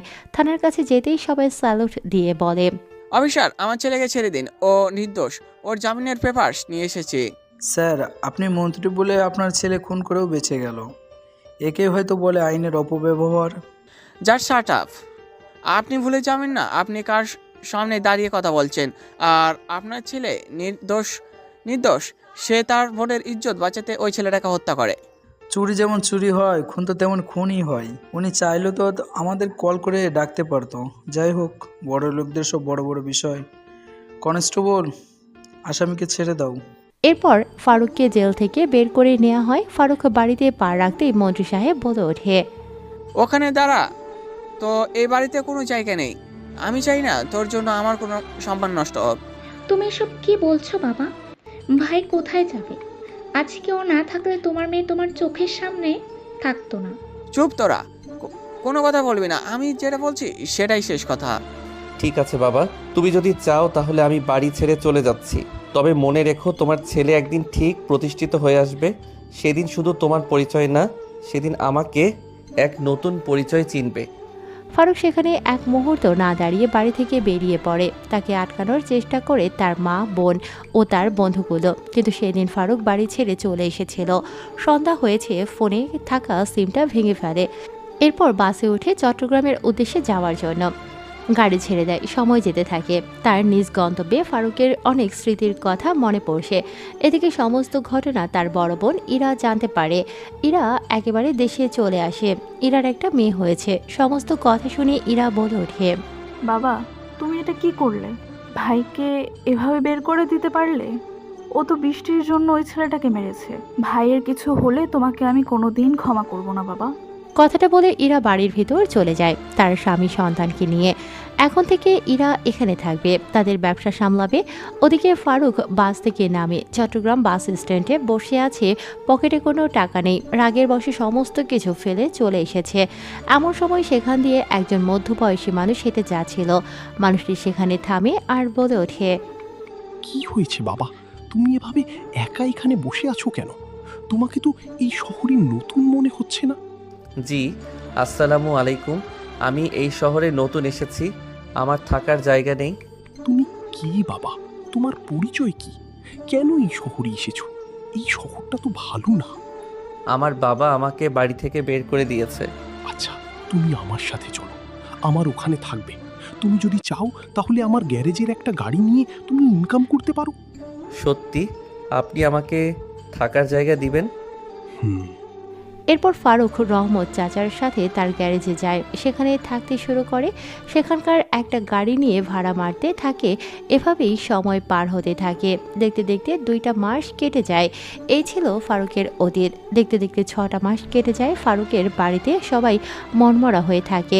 আগের মতো বাড়িতে হইচই আনন্দ নেই, কারণ বাড়ির আদরের ছেলেটাই নেই যে সব সময় বাড়িটাকে মাতিয়ে রাখত। কেউ ভালো করে কথা বলে না মন্ত্রী সাহেবের সাথে। ফারুকের মধ্যে অনেক কিছু করেছে। ফারুক এখন কোটিপতি, কিন্তু সেটা কেউ জানে না। সাথে একজন গ্যাংস্টার হয়ে উঠেছে। চলুন তাহলে সে কী করে একজন গ্যাংস্টার আর কোটিপতি হলো সেটাও শুনে আসি। তখন রাত প্রায় 10:35 বাজে। ফারুক ভাড়া শেষ করে যাত্রীকে নিয়ে গন্তব্যে পৌঁছে দিয়ে বাড়ির উদ্দেশ্যে ফিরছে। এমন সময় রাস্তায় দেখে বেশ কিছু ছেলেপেলে একজন মানুষকে আটকে রেখেছে। মানুষের দিকে বন্দুক তাক করে রেখে তার কাছ থেকে কিছু একটা ছিনিয়ে নেওয়ার চেষ্টা করছে। এটা দেখে ফারুক সেখানে গাড়ি থামায়। গাড়ি থেকে বের হয়ে এসে ছেলেদের উদ্দেশ্যে বলে, এখানে এসব কি হচ্ছে? কেন, তুই কি অন্ধ নাকি? চোখে দেখতে পারিস না? ওনাকে ছেড়ে দে। যদি না দেই তবে তুই কি করবি? আমাদের দেখে তো ভালোই বলছি, এখান থেকে চলে যায়, নয়তো তোকে প্রাণে মেরে ফেলবো। ফারুক হেসে ওঠে, গাড়ির ভেতর ঢুকে সিটের নিচ থেকে একটা ধারালো রামদা বের করে এরপর ছেলেটার হাতে কোপ দেওয়ার সাথে সাথে ছেলে বন্দুকসহ ছেলেটার হাতটা মাটিতে লুটিয়ে পড়ে। এরপর ফারুক সেই বন্দুকটা তুলে নিয়ে ছেলেগুলোর পায়ে গুলি করে। ছেলেগুলো সেখান থেকে ভয়ে পালিয়ে যায়। লোকে বলে ওঠে, কে তুমি? তুমি আমার জীবন বাঁচালে, বলো তুমি আমার কাছে কি চাও? না আঙ্কেল, আমি কিছুই চাই না। আমি শহরে নতুন, নিজেকে প্রতিষ্ঠিত করার জন্যই এই শহরে এসেছি। নিজের পায়ে দাঁড়াবো বলে আমি এই শহরে এসেছি, তাই নিজেই কিছু করতে চাই। বাবা, তুমি আমার জীবন বাঁচিয়েছো। তুমি চাইলে আমার সাথে পার্টনারশিপে ব্যবসা করতে পারো। আমি স্বর্ণের ব্যবসা করি। এমনিতেই পৃথিবীতে আমার কেউ বেঁচে নেই। একটা সময় সব কিছু তোমার হয়ে যাবে। কিন্তু দেখো বাবা, না বলো না। আমার বয়স হয়েছে, এসব কিছুর দায়িত্ব কোনো একজনকে তো দিতে হতো। ঠিক আছে। এরপর ফারুক সেখানে ব্যবসা করতে থাকে। ওনার সাথে এভাবে দেখতে দেখতে সময় পার হতে থাকে। ফারুক ধীরে ধীরে একজন গ্যাংস্টার হয়ে ওঠে। অন্যায়ের বিরুদ্ধে কথা বলতে থাকে। যেখানে অন্যায় হয় সেখানে সে রুখে দাঁড়ায়। অন্ধকার জগতের আন্ডারওয়ার্ল্ডের মাফিয়াদের কাছে সে মেন্টাল ফারুক নামে পরিচিত। এই ছিল তার একজন গ্যাংস্টার হয়ে ওঠার গল্প। আপনাদের নিশ্চয়ই মনে আছে, রহমত চাচা আর ফারুক দুজনেই ছিল। রহমত চাচা ফারুকের সমস্ত কথা শুনে তাকে সান্ত্বনা দেয়। এরপর দুজনে খাওয়া দাওয়া শেষ করে যে যার মতো ঘুমোতে চলে যায়। আজকে প্রায় 2 বছর হতে চলল ফারুক তার প্রিয় শহর ছেড়ে দিয়েছে। অন্যদিকে এই 2 বছরের শহরের অনেক পরিবর্তন ঘটেছে। বৃষ্টির বিয়ে হয়ে গেছে। কার সাথে হয়েছে সেটা না হয় সিক্রেট থাকুক। সময়টা চলতে থাকে তার নিজ গতিতে। এদিকে একের পর এক নিজের সাম্রাজ্য ধ্বংস হচ্ছে দেখে এবার বেশ রেগে গেছে রাশেদ। রাশেদ বলে ওঠে ফোন করে তার ডান হাত রিয়াজকে, রিয়াজ, তুমি কি করছো? একে একে আমার সাজানো সাম্রাজ্য ধ্বংস করছে সেই মেন্টাল ফারুক। তাকে সহ তার পরিবার শেষ করে দাও। খোঁজ নাও, চারিদিকে ছেলে ফেলে লাগিয়ে দাও। কলটা কেটে দেয়। চারিদিকে মেন্টাল ফারুককে সবাই খুঁজতে থাকে। দেখতে দেখতে সন্ধ্যা হয়েছে চারিদিকে। পুলিশ প্রশাসন বাড়িয়ে দিয়েছে, কেননা শহরে ইদানিং বেশি খুন খারাপি হচ্ছে। ফারুক আর ভাড়া মারবে না। গ্যারেজের উদ্দেশ্যে তার ট্যাক্সি নিয়ে চলে যাচ্ছে। এমন সময় দেখতে পায় জঙ্গলের পাশে বসে কয়েকজন মানুষ একজন মানুষকে ধরে রেখেছে। তার সামনে দাঁড়িয়ে আছে বেশ কয়েকজন মানুষ। এটা দেখে ফারুক সেখানে ট্যাক্সি থামায় আর বলে ওঠে, কিরে, তোর সাহস হয় কি করে? তুই আমাদেরকে চাঁদা না দিয়ে এই শহরে ব্যবসা করছিস? তোকে বারবার আমাদের বস বলছিল টাকা দেওয়ার জন্য, কিন্তু তুই রাজি হসনি। এখন তোকে তো মারতে হবে। আমাকে ছেড়ে দেবো বলছি। আমি তোমাদেরকে কোনো টাকা দেব না, আমার কষ্টের টাকা। ঠিক আছে, যেহেতু তুই টাকা দিতে পারবি না, তোর টাকা দিতে কষ্ট হচ্ছে, সেক্ষেত্রে তুই তোর জীবনটাই আমাদেরকে দিয়ে দে। তোর জীবনটা নিয়ে আমরা চলে যাব, বুঝলি? কথাটা বলে যখনই নেহা নামের লেডি কিলার মেয়েটি হাবিব সাহেবের পেটে ছুরি দিয়ে আঘাত করতে যাবে, ঠিক তখনই ফারুক দৌড়ে গিয়ে হিরোদের স্টাইলে বুক বরাবর লাথি মারে নেহার। নেহা লাথি খেয়ে অনেকটা দূরে গিয়ে পড়ে। এটা দেখে পাশে থাকা বেশ কয়েকজন ছেলে ফারুককে মারতে আসে। সেখানে তাদের সাথে মারপিট করতে থাকে। এরপর ফারুক পড়ে থাকা সেই ছুরিটা নিয়ে একের পর এক সবাইকে ছুরি আঘাত করতে থাকে। সবাইকে কলা গাছের মতো কেটে ফেলতে থাকে। যাকে যেভাবে পাচ্ছে তাকে সেভাবেই কোপাচ্ছে। এটা দেখে নেহা সেখান থেকে পালিয়ে যায়। সবাইকে মেরে ফেলে রেখেছে সেখানে। ফারুক সেই লোকটার সামনে গিয়ে দাঁড়ায়। লোকটা বলে ওঠে, কে বাবা তুমি? তোমার পরিচয় কি? তুমি আমার জীবন বাঁচালে, না হলে ওরা আজকে আমাকে মেরে ফেলতো। আমি ফারুক, এই শহরে ট্যাক্সি চালাই। তুমি চাইলে তুমি আজ থেকে আমার বাড়িতে সিকিউরিটি গার্ড হিসেবে কাজ করতে পারো। আমার মেয়ের ড্রাইভার হিসাবে মাসে 20,000 টাকা করে দেব। তোমার মতো এমন একজন সাহসী ছেলে দরকার। ঠিক আছে আঙ্কেল। এটা আমার কার্ড। কালকে আমার বাড়িতে সব কিছু নিয়ে চলে আসিও। ওখানে তুমি কাল থেকে থাকবে। এরপর ফারুক সেখান থেকে চলে আসে। হাবিব সাহেব তার গাড়ি নিয়ে তার বাড়ির উদ্দেশ্যে চলে যায়। দেখতে দেখতে রাতটা এভাবেই কেটে যায়। পরের দিন সকালে ফারুক হাবিব সাহেবের বাড়িতে চলে যায়। যাওয়ার আগে রহমত চাচাকে সমস্ত ঘটনা খুলে বলে। রহমত চাচা অনেক খুশি হয়েছে। ফারুক ঠিকানা মতো সেই বাড়িতে চলে যায়। বাড়িতে গিয়ে দাঁড়াতেই দারোয়ান বলে ওঠে, কাকে চাই? এই যে আমার কার্ড স্যার, আমাকে আসতে বলেছিলেন? ঠিক আছে স্যার, ভেতরে আছে, ভেতরে যান। এরপর ফারুক বাড়ির ভিতরে প্রবেশ করে। বাড়ির ভেতর প্রবেশ করতেই হাবিব সাহেব ফারুককে দেখে ফারুককে বলে ওঠে, আরে ফারুক, তুমি এসেছো? আসো। আজ থেকে তুমি এখানে থাকবে, আমার মেয়ের আশেপাশে সবসময় থাকবে। সমস্ত বিপদ থেকে তুমি রক্ষা করবে, তার গাড়ির ড্রাইভারি করবে তুমি। ঠিক আছে। অন্য দিক থেকে সিঁড়ি দিয়ে নামছে আমাদের গল্পের নায়িকা তিশা। তিশা দেখতে অনেক সুন্দর। সিঁড়ি দিয়ে নামতে নামতে বলে ওঠে, বাবা, তোমার সেই নতুন ড্রাইভার কোথায়? আমার দেরি হয়ে যাচ্ছে।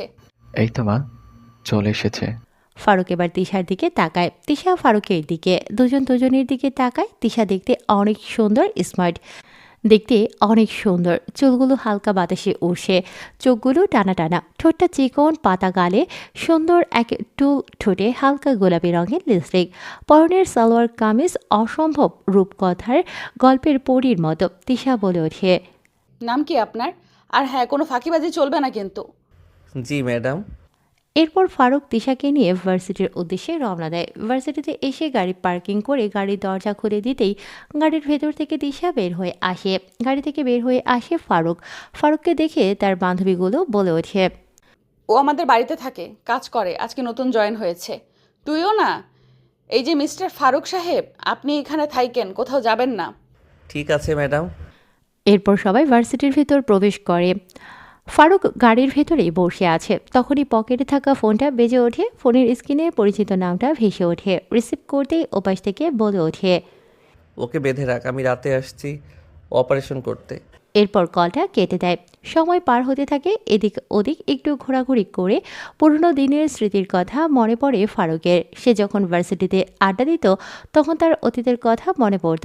কত মেয়ে তাকে প্রেমের প্রস্তাব দিয়েছে, কত জনের সাথে সে ফ্লার্ট করেছে, কিন্তু একটা ঝড় এসে কোথা থেকে কি করে দিল সে নিজেও বুঝতে পারল না। তবে সে আজকে খুব খুশি। তার বাবা তাকে বের না করে দিলে সে আজকে প্রতিষ্ঠিত হতে পারত না, তাকে এই পৃথিবী চিনত না। এখন নিজের ক্ষমতায় চলতে পারে। অন্ধকার জগতের জন্য সে মেন্টাল ফারুক, আর কোটিপতি বিজনেসম্যানদের জন্য ফারুক চৌধুরী হিসেবে পরিচিত, আর সাধারণত মানুষের জন্য ফারুক ট্যাক্সি ড্রাইভার হিসেবে পরিচিত। ফারুক ভাবতে ভাবতেই ইউনিভার্সিটির সময় শেষ হয়ে যায়। তিশা তার সামনে এসে দাঁড়ায়, সেদিকে খেয়াল নেই ফারুকের।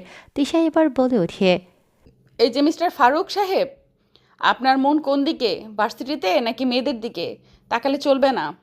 ছি ছি ম্যাডাম, সেটা না, আসলে আমার বাড়ির কথা মনে পড়েছে। ও আচ্ছা, চলুন একটু মার্কেটে যাব। ঠিক আছে।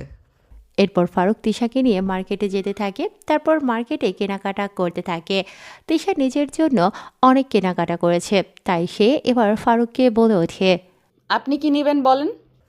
জি ম্যাডাম, আমার কিছু লাগবে। আমি নিতে বলেছি। আচ্ছা ঠিক আছে, আমি আপনার জন্য চয়েস করে দিচ্ছি। এই যে ভাই, আপনি ওই টি শার্ট এবং প্যান্টটা প্যাকেট করে দিন। এরপর দোকানদার সেই প্যান্ট এবং টি শার্ট প্যাকেট করে দেয়। ফারুকের হাতে সেটা দেয়। একবার চলুন, আমরা বাসায় চলে যাব। তারপর তারা শপিং শেষ করে গাড়ির উদ্দেশ্যে রওনা দেয়। গাড়িতে যখনই বসতে যাবে ঠিক তখনই কেউ একজন ফারুকের পেছনে লাথি মারে। ফারুক উল্টে পড়ে যায়। পেছনে তাকিয়ে দেখতে পায় বেশ কয়েকজন ছেলে। ফারুক বলে ওঠে, কি ভাই, বিনা অপরাধে আমাকে লাথি মারলে কেন? চুপ শালা, প্রাণে মেরে ফেলবো। তোর বসের অর্ডার আছে, ভাবির আশেপাশে কাউকে ঘুরতে দেওয়া যাবে না। How dare you! কে তোমার ভাবি? রাশেদ ভাই আপনাকে পছন্দ করেছে, তাই ভাইয়ের অর্ডার আছে, আপনাকে ভাই বিয়ে করবে। ওর মতো থার্ড ক্লাস একটা গুন্ডার সাথে আমি কখনোই সম্পর্ক রাখবো না। ওকে আমি বিয়ে করব না। এটা আমরা জানি না, তবে ভাইয়ের অর্ডার। ছেলেগুলো যখন চলে যেতে যাবে তখন পেছন থেকে ফারুক বলে ওঠে, এই যে ভাই, তোরা যে বিনা অপরাধে আমাকে মারলি, এটার জন্য সরি কে বলবে? সরি, তাও আবার তোকে? কাউসার এটা বলে যখন ফারুককে মারতে যাবে ঠিক তখনই ফারুক কাউসার নামের ছেলেটার হাতটা ধরে ভেঙে ফেলে। হাতটা সেখানেই ঝুলে থাকে। এরপর বুকের মাঝে একটা ঘুষি দেওয়ার সাথে সাথে বুকের পাঁজর দুটো ভেঙে যায়। ভয় সবাই পিছিয়ে যায় ফারুকের সাহস দেখে। তিশা সহ সবাই অবাক হয়ে যায়। ছেলেগুলো সেখান থেকে ভয়ে পালিয়ে যায়।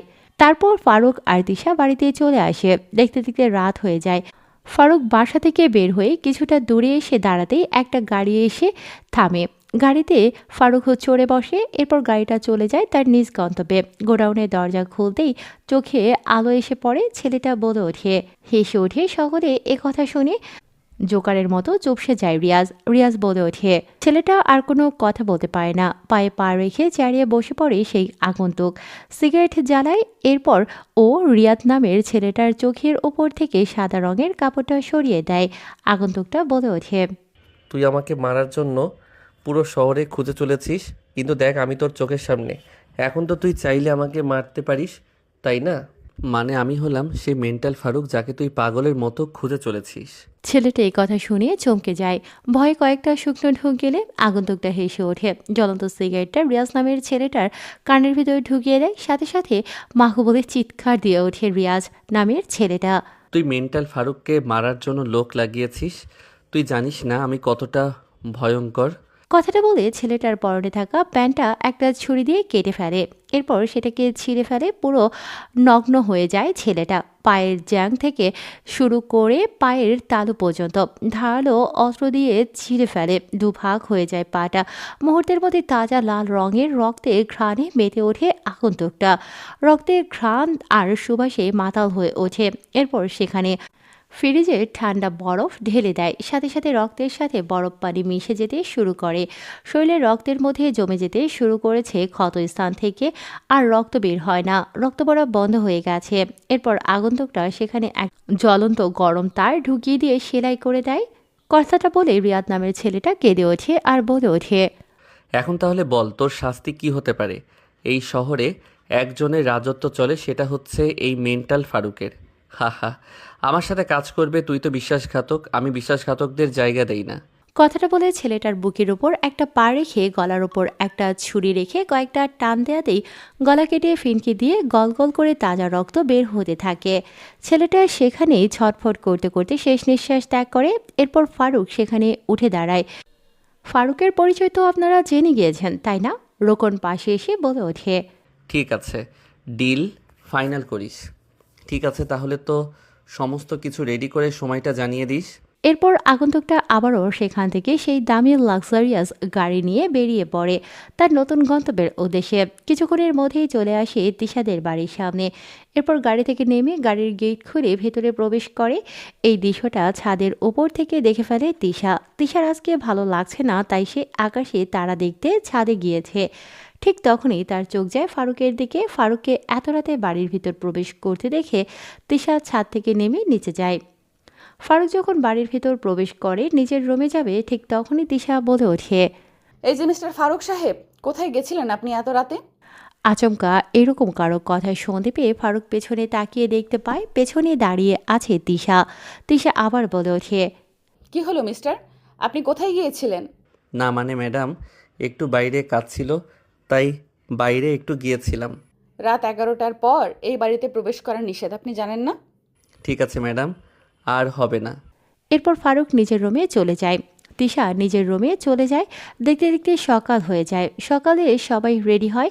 আজকে হাবিব সাহেব দেশের সবচেয়ে বড় বিজনেসম্যান ফারুক চৌধুরীর সাথে ডিল করতে যাবে, তাই উনি একটু তাড়াহুড়ো করছে।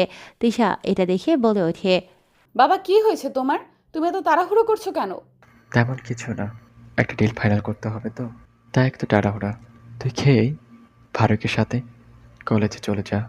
হাবিব সাহেব তিশাকে আর কোনো কিছু বলার সুযোগ না দিয়ে সেখান থেকে চলে যায়।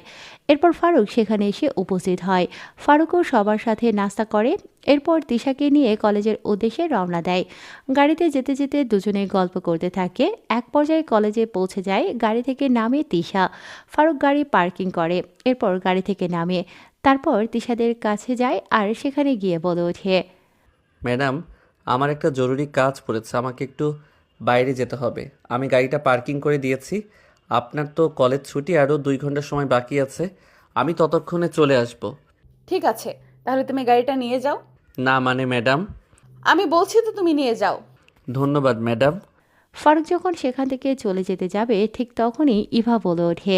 ফারুক একথা শুনিয়ে সেখানে থেমে যায়। তারপর ফারুক তাদের কাছে এসে আবার বলে ওঠে, আচ্ছা আমি কি দেখতে পারি? না মানে ওই যে আপনাদের প্রজেক্টটা। তুমি ওটা বুঝবে না, তুমি তোমার কাজে যাও। দেখি না ম্যাডাম পারি কি না।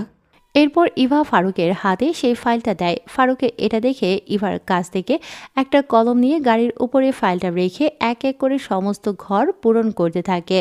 সমস্ত ঘর পূরণ করে দিয়ে ইভার হাতে তুলে দেয়। তারপর সেখানে এক মুহূর্ত দেরি না করে সেখান থেকে চলে যায় গাড়ি নিয়ে। ইভা আর তিশা ফাইলটা খুলে দেখে অবাক হয়ে যায়, কেননা সম্পূর্ণ ফাইলটা অনেক সুন্দর করে লিখে কমপ্লিট করে দিয়েছে মাত্র কয়েক মিনিটে। ইভা তো পুরো অবাক হয়ে গেছে, কেননা অল্প সময়ের ভিতরে এত কঠিন একটা প্রজেক্ট কি করে সে সম্পূর্ণ করলো, এটা ভেবে পায় না। আমি নিজেও বুঝতে পারতেছি না কে এই ছেলে। তিশা ফারুককে নিয়ে ভাবতে থাকে। ততক্ষণে ফারুক গাড়ি নিয়ে পৌঁছে যায় তার কোম্পানিতে। নিজের অফিসে প্রবেশ করে নিজের কেবিনে ঢুকে ফারুক সেখানে বেশ কিছু ফাইল দেখতে থাকে। তার ঠিক কিছু মুহূর্তের মধ্যেই রোকন এসে বলে ওঠে, ভিতরে পাঠিয়ে দাও। রোকন হাবিব সাহেবকে ভেতরে নিয়ে আসে। এরপর হাবিব সাহেব চেয়ারে বসে পড়ে। ল্যাপটপে কাজ করছিল ফারুক। মাথা তুলে সামনে তাকাতেই দুজন দুজনকে দেখে চমকে যায়, অবাক হয়ে যায় দুজন দুজনকে দেখে। হাবিব সাহেব বলে ওঠে, ফারুক, তুমি এখানে কি করছো? এটা কি করে সম্ভব? দুইজন মানুষের চেহারা একই রকম। আমি কিছু বুঝতে পারছি না, এসব কি হচ্ছে মিস্টার ফারুক? ফারুক আর রোকন দুজন দুজনের দিকে তাকায়। হাবিব সাহেব এসব কিছুই বুঝতে পারতেছে না। রোকন চুপচাপ দাঁড়িয়ে আছে। ফারুক এবার মুচকি হেসে বলে ওঠে, স্যার আপনি উত্তেজিত হবেন না। আমি বলছি আমি সেই ফারুক যে আপনার বাড়িতে কাজ করে। আসলে স্যার আমি চাই না আমার পরিচয় কেউ জানুক। আমি চাই না কেউ আমার সম্পত্তিকে ভালোবাসো। আমি চাই যেন মানুষজন আমাকে ভালোবাসে, আমার ব্যক্তিগত সম্পদকে না। তাই আমি সাধারণভাবে চলাফেরা করি এবং আমার এই এত বড় একটা ব্যবসা, এই ব্যবসার মালিক আমি, এটা কেউ জানে না। কিন্তু তাই বলে তুমি তোমার পরিচয় গোপন রেখে আমার বাড়িতে কাজ করবে? এটা আমি মেনে নিতে পারবো না। আপনি ভুল বুঝবেন না, সময়ের সাথে সাথে আমি আপনাকে সব বুঝিয়ে দেব। এখন ডিলে আসি। ওকে, ঠিক আছে। এরপর ফারুক আর হাবিব সাহেব তাদের বিজনেসের ডিলে কথা বলতে থাকে। প্রায় কয়েকশো কোটি টাকা ডিল করে একসাথে কাজ করার জন্য পেপারে সই করে দুটি কোম্পানি। এরপর সেখানে কিছু কথা বলে হাবিব সাহেব নিজ গন্তব্যে চলে যায়। ফারুক আর সেখানে এক মুহূর্ত দেরি না করে কলেজের উদ্দেশ্যে চলে যায়। কিছুক্ষণের ভেতরে কলেজে পৌঁছে যায়। এদিকে কলেজ ছুটি হয়েছে। ফারুক গাড়ির সামনে দাঁড়িয়ে আছে। ওদিক থেকে তিশা, ইভা, ঈশিতা এসে ফারুকের সামনে দাঁড়ায়। ইভা ফারুককে জিজ্ঞাসা করে ওঠে, না আসলে এর আগে আমি যেখানে কাজ করেছিলাম সেখানে এটা আমি দেখেছিলাম না। আসলে আমার স্মরণ ছিল তাই করে দিতে পারলাম। ম্যাডাম চলুন, দেরি হয়ে যাচ্ছে। চলো, তোরা থাক, বাই। কথাটা বলে তারা গাড়িতে করে রওনা দেয় বাড়ির উদ্দেশ্যে। তিশা বুঝতে পারে ফারুক তার কাছে কোনো কিছু লুকাচ্ছে, কিন্তু তিশা সেটা বুঝতে দেয় না। দেখতে দেখতে তারা বাড়িতে চলে আসে। বাড়িতে হাবিব সাহেব আগেই এসেছে। হাবিব সাহেব ফারুককে দেখে কি বলবে বুঝতে পারছে না। ফারুক চোখের ইশারা দেওয়ার সাথে সাথে হাবিব সাহেব চুপচাপ বসে থাকে। তিশা নিজের ঘরে চলে যায়। হাবিব সাহেব বলে ওঠে, মিস্টার ফারুক, আপনাকে কি বলে ডাকবো আমি বুঝতে পারছি না। আপনি এত বড় একজন বিজনেসম্যান হয়ে আমার এই ছোট্ট বাড়িতে কর্মচারী হয়ে আছে। আমি কখন কি করব বুঝতে পারছি না। স্যার প্লিজ, আমি আপনার ছেলের বয়সী, তাই এমন কোনো কথা বলবেন না যেটা আমার কাজের ক্ষতি হবে। আমি যেমন আছি তেমন থাকতে চাই। ওকে। এরপর হাবিব সাহেব নিজের রুমে চলে যায়। দেখতে দেখতে সন্ধ্যা হয়। এদিকে রাশেদ পাগলের মতো রিয়াজকে খুঁজে চলেছে, কিন্তু পায় না। এমন সময় তার পকেটে থাকা ফোনটা বেজে ওঠে। ওপাশ থেকে কেউ একজন বলে ওঠে, রিয়াজকে মেরে ফেলেছে ফারুকের লোকেরা। রাশেদ এই খবরটা শুনে পাগল পাড়া হয়ে যায়। পাগলের মতো হয়ে যায়, চারদিকে সে লোক লাগিয়ে দিয়েছে। সময়টা পার হতে থাকে। বাইরে বের হয়েছে ফারুক, ঘোরাঘুরি করছে, দেখছে শহরের পরিবেশ ঠিক আছে কিনা। কিন্তু ফারুকের আজকে শহরটা প্রায় অনেকটা নিস্তব্ধ। এখন আর বাইরে কেউ আড্ডা দেয় না। সবারই জীবনের ভয় থাকে, তাই এখন আর কেউ বাইরে রাত 10টার পরে আড্ডা দেয় না। রাস্তা পুরোপুরি ফাঁকা। গুটি গুটি পায়ে হেঁটে চলেছে তিশাদের বাড়ির উদ্দেশ্যে। বাড়ির গেট খুলে ভেতরে প্রবেশ করে দারোয়ান কোনো কিছু বলে না। বাড়ির ভেতর প্রবেশ করে দেখে ড্রয়িং রুমে কি যেন করছে তিশা, তাই সামনে গিয়ে দাঁড়ায় আর বলে ওঠে, ম্যাডাম আপনি এখনও এখানে জেগে আছেন? না, এই যে হিসাবটা মিলাতে পারছি না তাই এইখানে বসে কাজ করছি। কি হিসাব ম্যাডাম, আমি কি দেখতে পারি? না, তুমি আসলে বুঝতে পারবে না। তাই নাকি? আগে তো দেখি পারবো কি না সেটা তো পরের বিষয়, দেখতে সমস্যা কোথায়? এই বলে ফারুক তিশার হাত থেকে ফাইলটা নিয়ে দেখতে থাকে। এরপর ফারুক একটা মুচকি হাসি দেয় আর তিশার হাত থেকে কলমটা নিয়ে একে একে সেই খালি ঘরগুলো পূরণ করতে থাকে। তিশা সবটাই দেখতে থাকে আর অবাক হয়ে যায় যে এতক্ষণ ধরে সে এত কিছু করলো, কিন্তু কোনোভাবেই হিসাব মেলাতে পারল না। আর নিমিষেই ফারুক সেটা করে ফেললো। এতে বেশ খানিকটা অবাক হয় তিশা। না, তুমি আসলে বুঝতে পারবো না। ঠিক করে বলো, তোমার পরিচয় কি? তুমি কি লেখাপড়া করেছো? কতদূর পর্যন্ত? এটা তো লেখাপড়া ছাড়া কেউ কমপ্লিট করতে পারবে না। না আসলে ম্যাডাম, আমি লেখাপড়া শেষ করেছি, তাই এটা করতে পারলাম। এটা কেউ জানে না যে আমি লেখাপড়া শেষ করেছি। তাহলে তুমি চাকরিটা না করে আমাদের বাড়ির ড্রাইভার হিসেবে কেন আছো? কারণ ম্যাডাম, বর্তমান সময়ে টাকা ছাড়া পৃথিবী অচল। যার মামু খালু আছে সেই একমাত্র চাকরি পায়। বর্তমান সময়ে শিক্ষার থেকে টাকার মূল্যটা অনেক বেশি। কিন্তু ফারুক সেখানে আর এক মুহূর্ত না থেকে নিজের রুমে চলে যায়। তিশা ভাবতে ভাবতে নিজের রুমে চলে যায়। ছেলেটাকে কেমন যেন তিশার কাছে অদ্ভুত লাগে। রাত এভাবেই কেটে যায়। পরের দিন সকালে আজকে কাজে মহিলা আসেনি, তাই মমতা বেগম নিজেই রান্নাঘরে ব্যস্ত হয়ে পড়েছে। ওদিকে তিশা বারবার চিৎকার করছে তার বাথরুমের পানি হঠাৎ করেই চলে গেছে। বারবার চিৎকার করে বলেছে, আম্মু, আমার বাথরুমের পানি চলে গেছে, দেখো তো একটু কি হয়েছে। মমতা বেগম রান্নাঘর নিয়ে ব্যস্ত হয়ে পড়েছে। ফারুক পাশেই সোফা দিয়ে বসে সকালের প্রতিদিনের পত্রিকা পড়ছে। মমতা বেগম বলে ওঠে, বাবা ফারুক, একটু যাও না, দেখো তো মেয়েটার কি হয়েছে। জি ম্যাডাম। তারপর ফারুক আর কোনো কথা না বলে তিশার রুমে যায়। বাথরুম থেকে তিশা চিৎকার করে বলে ওঠে, আম্মু কই, তাড়াতাড়ি আসো, আমার চোখ জ্বলে যাচ্ছে। এবার কিন্তু আমি এমনিতেই বাইরে চলে আসবো। এমন সময় ফারুক বাথরুমের গেটে গিয়ে দাঁড়ায়। তারপর টোকা দিয়ে ফারুক কিছু বলতে যাবে, তার আগেই বাথরুমের দরজা খুলে তিশা ভুলবশত ফারুকের হাতে টান দেওয়ার সাথে সাথেই ফারুক বাথরুমের ভিতর পড়ে যায়। হোঁচট খেয়ে তিশাও ফারুকের ওপর পড়ে যায়। এমন সময় বাথরুমের ঝর্ণা থেকে পানি পড়তে শুরু করে। আচমকা দুজনে ঝর্ণার পানিতে ভিজতে থাকে। তিশার মুখের ওপর থেকে সাবানের ফেনা সরে যেতেই তিশা ফারুককে দেখে একটা চিৎকার দেয়। ফারুক তিশাকে দেখে বড় বড় চোখ করে তাকিয়ে আছে, কেননা ভিজা শরীর, বুকে একটা টাওয়াল পেঁচিয়ে রাখা। তারপরও শরীরের কাঠামো স্পষ্ট বোঝা যাচ্ছে। ফারুকের পুরো মাথা নষ্ট। ফারুক এবার যখনই উঠতে যাবে তখনই সেখানে জ্ঞান হারিয়ে ফেলে। আসলে তিশা ফারুককে আচমকা টান দেয়াতে ফারুক পড়ে যায় ফুলের উপরে। বাথরুমের ফ্লোরে মাথাটা আঘাত খাওয়ার কারণে বেশ খানিকটা কেটে যায়। আর এতেই আচমকা আঘাত খাওয়ার কারণে জ্ঞান হারিয়ে ফেলে ফারুক। আপনারা কি ভাবছিলেন অন্য কিছু দেখে জ্ঞান হারিয়েছিল? না ভাই, বিয়ের আগে ওসব কেউ দেখে না। তিশার চিৎকার শুনে মমতা বেগম আর হাবিব সাহেব দৌড়ে মেয়ের রুমে আসতে থাকে। ততক্ষণে তিশা ফারুককে বাথরুমের বাইরে বের করে আনে। এরপর নিজে বাথরুমে ঢুকে দ্রুত ফ্রেশ হতে থাকে। বাথরুমের বাইরে ফারুককে এভাবে পড়ে থাকতে দেখে হাবিব সাহেব দৌড়ে এসে ফারুকের কাছে এসে বসে আর বলে ওঠে, আরে মিস্টার ফারুক, ফারুক সাহেব কি হলো? আপনার চোখ খুলুন। এ কি, তুমি ওনাকে আপনি সম্বোধন করছো? তোমার আবার কি হলো? তুমি কি তোমার এটা অফিস পেয়েছো? ছেলেটার হঠাৎ করে কি হলো সেটা দেখো। ও হ্যাঁ, তাই তো। ফারুক, কি হলো তোমার? চোখ খোলো বাবা ফারুক। ফারুক এত বড় একজন বিজনেসম্যান এটা হাবিব সাহেব জেনে গেছে, কিন্তু হাবিব সাহেবের পরিবারের তো কেউ আর জানে না। তাই হাবিব সাহেব ভুলে গিয়েছিল, তাই ভুল করে ডেকে ফেলেছে ফারুককে ফারুক সাহেব বলে।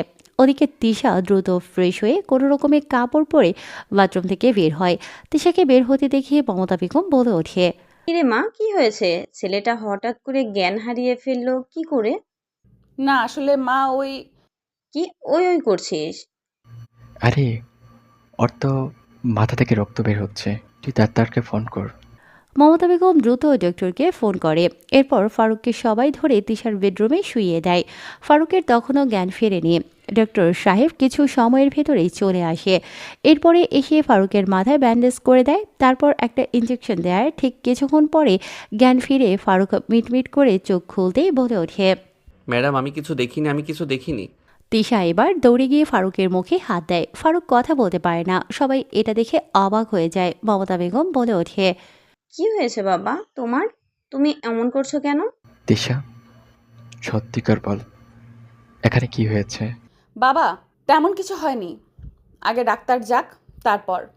এরপর ডক্টর সাহেবকে বাইরে এগিয়ে দিয়ে আসে হাবিব সাহেব। হাবিব সাহেব রুমে আসতেই তিশা বলে ওঠে, আসলে বাবা, আমি যখন পানির জন্য চিৎকার করছিলাম তখন বাথরুমের বাইরে হাবিব দাঁড়িয়েছিল। আমি না বুঝে বাথরুমের দরজা খুলে ওর হাত ধরে টান দেওয়ার সাথে সাথে ও বাথরুমের ফ্লোরে পড়ে যায় আর সেখানে মাথায় আঘাত পায়। আর তখন হঠাৎই ঝর্ণাটা চালু হয়ে যায় আর সে আমাকে বাথরুমে। থাক, হয়েছে, আর বলতে হবে না। সি সি। স্যার আসলে সরি আমার জন্য। তুমি কেন সরি বলছো বাবা? যা হওয়ার হয়ে গেছে। তোমরা দুজনে নিচে আসো। এরপর হাবিব সাহেব আর কোনো কথা না বলে নিচে চলে যায়। তিশা আর ফারুক একে অপরের দিকে তাকায়। নিচে গিয়ে মমতা বেগম বলে ওঠে, দেখো, যা হওয়ার তা হয়ে গেছে, তাদের দুজনের বিয়ে দিয়ে দেই। আমাদের একমাত্র মেয়ে, ছেলেও ভালো। বিয়ের পর না হয় তারা দুজনে এখানে থাকবে। কিন্তু ফারুক সাহেব কি রাজি হবে? রাজি হবে না মানে?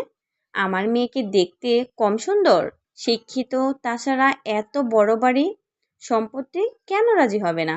তাছাড়া আমি দেখেছি তুমি তাকে সাহেব সাহেব বলছো, কি হয়েছে? হাবিব সাহেব এবার সোফায় গিয়ে বসে পড়ে। তারপর নিজের হাত দুটো মাথার চুলগুলো পেছনের দিকে উল্টে দিয়ে একটা স্বস্তির নিঃশ্বাস ফেলে বলে ওঠে, কেএম গ্রুপ অফ ইন্ডাস্ট্রির মালিক হচ্ছে ফারুক চৌধুরী। সে সাধারণভাবে থাকে, কারণ সে চায় না মানুষ তার সম্পত্তিকে ভালোবাসুক, তার সম্পদ দেখে তাকে ভালোবাসুক। সে চায় মানুষ যেন তাকে দেখে ভালোবাসে। কি বলছো তুমি এসব? তুমি এটা আমাদের আগে বললে না? না জানি ছেলেটার সাথে আমরা কত খারাপ ব্যবহার করেছি। আমি নিজেও তো জানতাম না। কাল যখন দিল করতে গিয়েছি তখন তাকে দেখেছি আর সেখানে তার বিষয়ে জেনেছি। দেখো, যে করেই হোক তুমি ছেলেটাকে রাজি করাও। আমার মনে হয় না সে তোমার কথা ফেলবে। উপর থেকে দুজনে একসাথেই নিচে নামছে। তাদেরকে দেখে দুজনে চুপ থাকে। তারা যখন নিচে চলে আসে তখন হাবিব সাহেব আবার বলে ওঠে, আমি একটা সিদ্ধান্ত নিয়েছি। আমি চাই তোমাদের দুজনকে বিয়ে দিব। দেখো বাবা, তুমি না করো না, এটা আমার মেয়ের ইজ্জতের ব্যাপার। কিন্তু বাবা, আমি তো। তিশা, তুই চুপ কর। মা, তোর বাবা তো কথা বলছে। দেখো বাবা, আমি তোমার দুটো হাত ধরছি, প্লিজ তুমি আর মেয়েটাকে বিয়ে করো। এটা আমার সম্মানের বিষয়। আমি জানি তুমি আমার কথা ফেলবে না। ফারুক ভাবতে থাকে কি করবে, বুঝতে পারে না। প্রায় বেশ কিছুক্ষণ সময় নীরবতায় কেটে যায়। ফারুক বলে ওঠে, ঠিক আছে স্যার, আপনার কথা ভেবে এই বিয়ে করতে আমি রাজি আছি। এই কথা শুনে মমতা বেগম আর হাবিব সাহেব খুশি হয়ে যায়। মমতা বেগম বলে ওঠে, তাহলে বাবা তোমার বাবা মাকে ডাকো। না, ওনারা অন্য কোনো এক সময় আসবে। ঠিক আছে, বিয়ে সবকিছুর ব্যবস্থা করছি। বিয়ের প্রিপারেশন নিতে থাকে। কিছুক্ষণের ভেতরেই তিশার বান্ধবীগুলো চলে আসে। তিশা তাদেরকে ফোন করে আসতে বলে। সবটা শুনেই বলে ওঠে, চুপ বেডি, চাপা মারা বন্ধ কর। দেখেছিস আমি কত টেনশনে আছি? তা ঠিক বলেছিস, কিন্তু হঠাৎ করে বিয়ে হচ্ছে, বিষয়টা কেমন লাগছে না? দেখি কি হয়। এরপর কাজী সাহেব আসে। তারপর তাদের বিয়ের কাজ শুরু হয়। দেখতে দেখতে দুজনের বিয়ে হয়ে যায়। এরপর রেজিস্ট্রেশন পেপারে সই করে বিয়েটাকে আইনিভাবে সম্পন্ন করে। তারপর সবাই খাওয়া দাওয়া করে কাজী সাহেব চলে যায়। ভাইভা, ওদের দুজনকে ওদের রুমে পৌঁছে দিয়ে আয়। তারপর ইভা তাদের দুজনকে তাদের রুমে পৌঁছে দেয়। তোকে তো। এই বলে বাইরে থেকে দরজাটা আটকে দিয়ে ইভা চলে যায়। ফারুক আর তিশা দুজন দুজনের দিকে লজ্জায় তাকাতে পারছে না, কেননা ফারুক তিশাকে সে অবস্থায় দেখে ফেলেছে। তিশা লজ্জায় কিছু বলতে পারছে না। তারপরও তিশা বলে ওঠে, দেখো, যাই হয়ে যাক না কেন, তুমি এখন আমার স্বামী। আমার উপরে তোমার অনুমতি ছাড়া কখনো জোর খাটাবে না। আমার একটু সময় চাই। ছি ছি ম্যাডাম, এটা আপনি কি বলছেন? আমি সাধারণ আপনাদের বাড়ির একটা কর্মচারী। আর হ্যাঁ, তুমি এখন থেকে আর আমাকে ম্যাডাম বলবে না, আমার নাম ধরে ডাকবে। ম্যাডাম, মানুষ শুনলে খারাপ ভাববে। মালিকের নাম ধরে ডাকা তো ঠিক না। তুমি এখন থেকে আমার স্বামী, তাই আমার নাম ধরে ডাকতে পারো। তবে হ্যাঁ, আমার অনুমতি ছাড়া আমার উপরে জোর খাটাতে আসবে না। আমার সব কিছুর জন্য সময় লাগবে। ঠিক আছে ম্যাডাম। তারা দুজনে এভাবে কথা বলতে থাকে। তাদের মধ্যে অনেক ডিল হয়। দেখতে দেখতে এভাবে সন্ধ্যা হয়। সন্ধ্যায় দুজনে রুম থেকে বের হয়। এটা দেখে মমতা বেগম বলে ওঠে, কিরে মা, তোরা কোথাও যাচ্ছিস? হ্যাঁ মা, বাইরে একটু কেনাকাটা ছিল, তাই বাইরে যাচ্ছি। বেশি লেট করিস না, তাড়াতাড়ি চলে আসবি কিন্তু। তারপর তারা আর কোনো কথা না বলে বের হয়ে যায়। তারপর বাইরে কিছু কেনাকাটা করতে থাকে। এরপর ঘোরাঘুরি করে মন ভালো করার জন্য এরপর বাড়িতে চলে আসে। বাড়িতে এসে রাতের খাবার খেয়ে যে যার রুমে চলে যায়। খাটের ওপর একটা বড় কুলবালিশ রাখে। এরপর দুজন দুপাশে ঘুমিয়ে পড়ে। দেখতে দেখতে রাত গভীর হয়। গভীর ঘুমে দুজনেই আচ্ছন্ন। এমন সময় দুজনের চাপাচাপিতে মাঝখানের কুলবালিশটা পড়ে যায়। তিশা এবার ফারুকের উপর পা উঠিয়ে দিয়ে ফারুককে জড়িয়ে ধরে। দুজন দুজনকে জড়িয়ে ধরে। দুজনের মুখ এক জায়গায় লেগে যায়। ফজরের আজান দিয়েছে, সকাল হয়েছে। পূর্ব আকাশে সূর্যের আলো এসে মুখে পড়ছে। দুজন মিটমিট করে চোখ খুলছে। তিশা হঠাৎ করে ফারুককে নিজের কাছে দেখে চমকে ওঠে আর ধাক্কা দিয়ে সরিয়ে দেয় ফারুককে। ফারুক আচমকা ধাক্কা খাওয়াতে বিছানা থেকে পড়ে যায় আর চিৎকার করে ওঠে। আরে পাগল নাকি তুমি? এভাবে কেউ ধাক্কা দেয়? আমি কি করব? তুমি আমাকে জড়িয়ে ধরেছিলে কেন?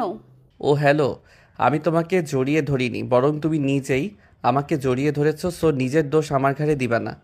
তুমি বুঝি ধোয়া তুলসী পাতা? তুমি যে রাতে আমার সুযোগ নাওনি সেটার কি গ্যারান্টি আছে? ও হ্যালো, মিথ্যা অপবাদ দেওয়া বন্ধ করো। আমার জোর করে দেখার প্রয়োজন পড়ে নাই। তুমি তো নিজেই সেদিন আমাকে বাথরুমে সব কিছু দেখিয়েছো, আর এখন আমার দোষ দিচ্ছ। চুপ, নির্লজ্জ লুচ্চা কোথাকার। আজকে থেকে তোমাকে আর বেডে ঘুমাতে দিব না। আমার বিছানা ছাড়া ঘুম হয় না, তাই আমি বিছানা ছাড়া কোথাও ঘুমাবো না। তিশা আর কিছু বলতে যাবে তার আগেই বাইরে থেকে মমতা বেগম বলে ওঠে, তিশা কলেজে যাবি না? ঘুম থেকে ওঠ। আসছি, তুমি যাও। এরপর তিশা বাথরুমে গিয়ে ফ্রেশ হয়। এরপর ফারুক যায়। তারপর নিচে গিয়ে দুজনেই খাওয়া দাওয়া করে। ফারুক তিশাকে নিয়ে ভার্সিটিতে চলে আসে। ভার্সিটিতে মোটামুটি সবাই জেনে গেছে। অন্যদিকে তিশার বিয়ে হয়ে গেছে এই খবরটা রাশেদের কাছে পৌঁছে যায়। তাই রাশেদ লন্ডন থেকে বাংলাদেশে ফেরার উদ্দেশ্যে ফ্লাইটে রওনা দিয়েছে। দেখতে দেখতে এভাবে 3 দিন কেটে যায়। এই 3 দিনে তিশা আর ফারুক রাতে অনেক ঝগড়া করেছে। আবার এক বেডে ঘুমায় দুজন দুজনের প্রতি। তারা একে অপরের প্রতি দুর্বল হয়ে পড়েছে। দুজন দুজনকে পছন্দ করতে শুরু করেছে। দেখতে দেখতে তিশার জন্মদিন চলে আসে। সকালবেলা ব্রেকফাস্ট করেছে সবাই মিলে। তখন হাবিব সাহেব বলে ওঠে, আগামীকাল তোর জন্মদিন। আমি আমার বন্ধুকে দাওয়াত দিয়েছি, তাকে সে তার পরিবার সহ আসবে। আমি ভেবেছিলাম তার ছেলের সাথে তোর বিয়ে দিব, কিন্তু এমন একটা ঘটনা ঘটে গেল। যাই হোক, কাল তোর জন্মদিন, তাই বাবা ফারুক সবকিছু দায়িত্ব তোমাকে নিতে হবে। ঠিক আছে স্যার। তুমি এখন এই বাড়ির জামাই। তুমি আমাকে বাবা মনে করে বাবা বলে ডাকতে পারো। স্যার স্যার বলে আর লজ্জা দিও না। না মানে আস্তে আস্তে হয়ে যাবে। ঠিক আছে। তারপর তারা খাওয়া দাওয়া করে যে যার কাজে চলে যায়। এভাবে দিনটা কেটে যায়। বিকেলে তিশা সহ তার বান্ধবীগুলো ফারুক সবাই মিলে তিশার জন্মদিনের জন্য অনেক কিছু কেনাকাটা করে। বাড়িটাকে অনেক সুন্দর করে ডেকোরেশন করেছে। পুরো বাড়িটাকে সুন্দর করে সাজিয়েছে, একদম বিয়ে বাড়ির মতো। অনেক খাওয়া দাওয়ার আয়োজন করেছে। দেখতে দেখতে এভাবে রাত শেষ হয়ে যায়। পরের দিন সকালবেলা থেকেই শুরু হয়েছে রান্নাবান্না ও বাড়ির আত্মীয়দের আপ্যায়ন করা। দেখতে দেখতে এভাবে ব্যস্ততার মধ্যে দিয়ে সন্ধ্যা পেরিয়ে যায়। পুরো বাড়িতে রং বেরঙের বাতি জ্বলছে। ভেতরটা অনেক সুন্দর করে সাজানো হয়েছে। দেখতে দেখতে কেক কাটার সময় চলে আসে। অন্যদিক থেকে বাড়ির ভেতর প্রবেশ করে হাবিব সাহেবের বন্ধু জাফর সাহেব ও তার পুরো পরিবার। হাবিব সাহেব বলে ওঠে, লেডিস অ্যান্ড জেন্টলম্যান, কেক কাটার সময় হয়ে গেছে। এখন কেক কাটার অনুষ্ঠান করব। পর আপনাদেরকে সবার সাথে পরিচয় করে দেব।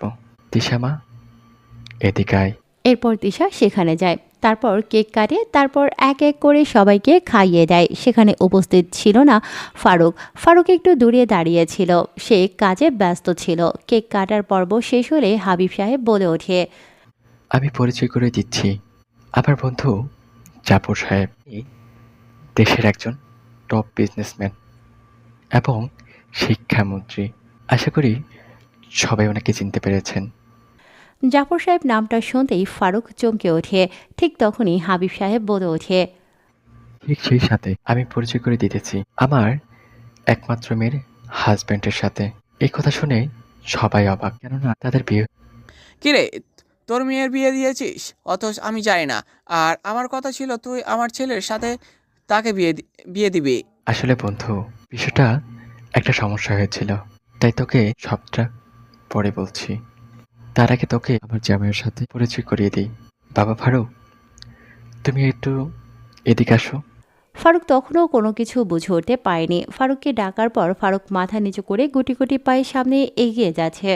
ফারুককে তখনও কেউ চিনতে পারেনি, কারণ ফারুক আগে থেকে অনেকটা স্মার্ট হয়ে গেছে আর হ্যান্ডসামও হয়ে গেছে। চেহারার সাথে সাথে স্বাস্থ্যের পরিবর্তনও হয়েছে।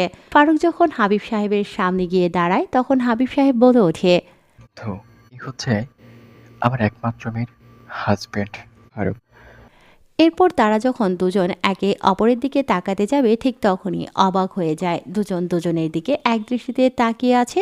নিস্তব্ধ এক হিমেল হাওয়া, শীতল প্রবাহিত বাতাস বয়ে যায় সেই সময়ের ভেতরে। সবাই ছেলেটির দিকে তাকিয়ে আছেন। এমন সময় একটি মেয়ে দৌড়ে এসে ফারুককে জড়িয়ে ধরে আর হাউমাউ করে কান্না করতে থাকে। আচমকা এমন হওয়াতে সবাই হতবাক হয়ে যায়। কি হচ্ছে এখানে? কেউ কোনো কিছু বুঝতে পারছে না। তিশা এটা দেখে সেখানে এসে মেয়েটাকে ফারুকের কাছ থেকে সরিয়ে দেয় আর বলে ওঠে, এই মেয়ে, তুমি ওকে জড়িয়ে ধরে কাঁদছো কেন? তুমি কি ওকে চেনো? এমন সময় পাশ থেকে ছোট্ট একটি মেয়ে দৌড়ে এসে মামা বলে জড়িয়ে ধরে ফারুককে। ফারুক চুপচাপ তখনও দাঁড়িয়ে আছে, কোনো কিছুই বুঝতে পারছে না। পাশ থেকে ছোট্ট মেয়েটি বলে ওঠে, ফারুক বুঝতে পারছে না, কেননা 3 বছর পর নিজের পরিবারের সাথে দেখা হচ্ছে। হ্যাঁ, এটাই হচ্ছে ফারুকের সেই পরিবার যেখান থেকে তাকে বের করে দেয়া হয়েছিল। তিশা যে মেয়েটিকে সরিয়ে দিয়েছিল সে হচ্ছে বৃষ্টি। বৃষ্টি পাশ থেকে বলে ওঠে, ভাই, তুই কেমন আছিস? তুই একবারও আমাদের খবর নিলি না। তুই খুব পাল্টে গেছিস। কেউ কোনো কিছু বুঝতে পারছে না। পাশ থেকে দৌড়ে এসে জড়িয়ে ধরে আর কান্না করতে থাকে ফারুকের মা। কিরে বাবা, তোর আমাদের প্রতি এত রাগ? তুই একবারও আমাদের খবর নিলি না আমরা বেঁচে আছি কিনা মরে গেছি? ফারুক এবার তার মাকে জড়িয়ে ধরে আর বলে ওঠে, না মা, আসলে আমি ওই বাড়িতে কি করে যাব বুঝতে পারছিলাম না।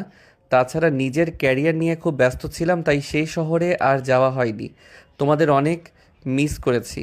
তোমাদের কথা আমাকে অনেক মনে করিয়েছে। ভাই, তোর সাথে বাবা খুব অন্যায় করেছে। বাবা এর জন্য অনুতপ্ত। উনি তোর কথা ভেবে প্রতিদিন কাঁদে। আমি সবটা শুনে সেদিনই দেশে চলে এসেছিলাম, কিন্তু ততক্ষণে তুই শহর ছেড়ে চলে এসেছিলি। তোকে আর খুঁজে পাইনি আমি। তোর দুলাভাই শাওন, বৃষ্টি তোকে অনেক খুঁজেছিল। এই দেখ, এটা আমার মেয়ে, আর বৃষ্টিরও বিয়ে হয়ে গেছে। ওর বিয়ে হয়ে গেছে আর আমি জানতে পারলাম না? তুই জানবি কি করে? তুই তো আমাদের সাথে যোগাযোগ বন্ধ করে দিয়েছিস। ওর কার সাথে বিয়ে হয়েছে? তোর বন্ধু শাওনের সাথে। হ্যাঁ ফারুক, তুই চলে আসার পর বৃষ্টি খুব ভেঙে পড়ে। সে নিজেকে মেরে ফেলতে যাচ্ছিল, কোনো উপায় না পেয়ে আমি তখন তাকে বিয়ে করি, আর সবাই আমাদের সম্পর্কটা মেনেও নিয়েছে। ফারুক সবাইকে জড়িয়ে ধরে হাউমাউ করে কান্না করতে থাকে। অনেক দিনের না বলা কথা, আবেগ। 3 বছর পর পরিচিত মুখগুলো আজ হঠাৎ দেখতে পেয়ে ফারুক নিজেকে আটকে রাখতে পারে না। হাউমাউ করে কাঁদতে থাকে। ফারুক ইরার ছোট্ট মেয়েটিকে কোলে নেয়। কেউ কোনো কিছু বুঝতে পারছে না, শুধু সবটাই দাঁড়িয়ে দেখছে। দূরে দাঁড়িয়েছিল মন্ত্রী জাফর সাহেব। গুটি গুটি পায়ে মন্ত্রী সাহেব এবার সামনে এগিয়ে এসে নিজের ছেলের সামনে মাথা নিচু করে বলে ওঠে, বাবা, তুই পারলে আমাকে মাফ করে দিস। আমি তোর সাথে অন্যায় করেছি, তুই পারলে আমাকে মাফ করে দিস বাবা। আমি তোর সামনে হাত জোড় করছি। ছি ছি বাবা, তুমি আর আমাকে কত পাপের ভাগিদার বানাবে? তোমাদের প্রতি আমার কারো রাগ নেই। হ্যাঁ, একটু অভিমান হয়েছিল সেদিন। যদি বাবা তুমি আমাকে বাড়ি থেকে বের করে না দিতে, তাহলে আজকে আমি প্রতিষ্ঠিত হতে পারতাম না। নিজের লড়াইটা নিজে লড়তে পারতাম না। জীবন কি, জীবনের মানে কি, কোনো কিছু বুঝতাম না। পৃথিবীতে কি করে কষ্ট করে বেঁচে থাকতে হয় সেদিন তুমি যদি আমাকে বাড়ি থেকে বের না করে দিতে, তাহলে আমি কোনো দিন বুঝতে পারতাম না। ফারুক তার বাবাকে জড়িয়ে ধরে কান্না করতে থাকে। প্রায় বেশ কিছু সময় এভাবে নীরবতায় কেটে যায়। অনেকক্ষণ পর মন্ত্রী সাহেব এবার মাইক্রোফোনটা হাতে নিয়ে বলে ওঠে সবার উদ্দেশ্যে, সরি, সবার কাছে আমি ক্ষমা যাচ্ছি আপনাদের এতক্ষণ দাঁড় করিয়ে রাখার জন্য। আসলে ফারুক হচ্ছে আমার ছেলে। তাকে আমি বাসা থেকে বের করে দিয়েছিলাম একটা ছোট কারণে। তাকে অনেক খুঁজেছি কিন্তু কোথাও পাইনি। আর এটা হচ্ছে আমার পুরো পরিবার। আমার এই দুটি হচ্ছে মেয়ে, দুজনের বিয়ে হয়েছে। আর এই দুজন হচ্ছে আমার বড় জামাই, ছোট জামাই, ইনি হচ্ছে আমার স্ত্রী। আর এই ছেলেটা হচ্ছে আমার সন্তান, আমার একমাত্র ছেলে। মন্ত্রী সাহেব আবারও ফারুককে জড়িয়ে ধরে। এবার হাবিব সাহেব মন্ত্রী সাহেবের কাছ থেকে মাইক্রোফোনটা নিয়ে বলে ওঠে, আমরা সবাই অনেক খুশি আমার বন্ধু হারিয়ে যাওয়া সন্তানকে ফিরে পেয়েছে, আর আমার জামাই যার পরিবারকে ফিরে পেয়েছে। সবাই তাদের জন্য দোয়া করবেন। এই দুঃখের মুহূর্তে সুসংবাদ জানাচ্ছি, আমার জামাই খুব সাধারণ একজন মানুষ, কিন্তু আমার জামাই সাধারণ একজন মানুষ না, সে হচ্ছে বাংলাদেশের number 1 top businessman, KM group of ইন্ডাস্ট্রির মালিক ফারুক চৌধুরী। হাজার কোটি টাকার পথ থাকা সত্ত্বেও ভাবে চলাফেরা করত। এ কথা শুনে সবাই চমকে যায়, তিশাও চমকে যায়। একে একে সবাই অবাক হয়ে যায়। মন্ত্রী সাহেব নিজের ছেলের দিকে তাকিয়ে অবাক হয়ে যায়। একসাথে সবাই হাততালি দিয়ে ওঠে। হাবিব সাহেব আবার বলে ওঠে, তাই খুশির মধ্যে চাই আমার মেয়ে আরো একবার বিয়ে দিতে, ধুমধাম করে। কি বলেন বিআই সাহেব? হ্যাঁ, অবশ্যই। আমার একমাত্র ছেলে শুধু ধুমধাম করে না, সারা দেশ জুড়ে বিয়ের আমেজ ছড়িয়ে দিব। দেশের প্রত্যেকটা অসহায় গরিব দুঃখী মানুষ এবং এতিমখানায় খাওয়া দাওয়ার ব্যবস্থা করা হবে। সাথে আপনাদের সকলের নিমন্ত্রণ থাকলো। নেমন্তন্ন তো তখন খাওয়াবেন যখন আপনারা সবাই বেঁচে থাকবেন।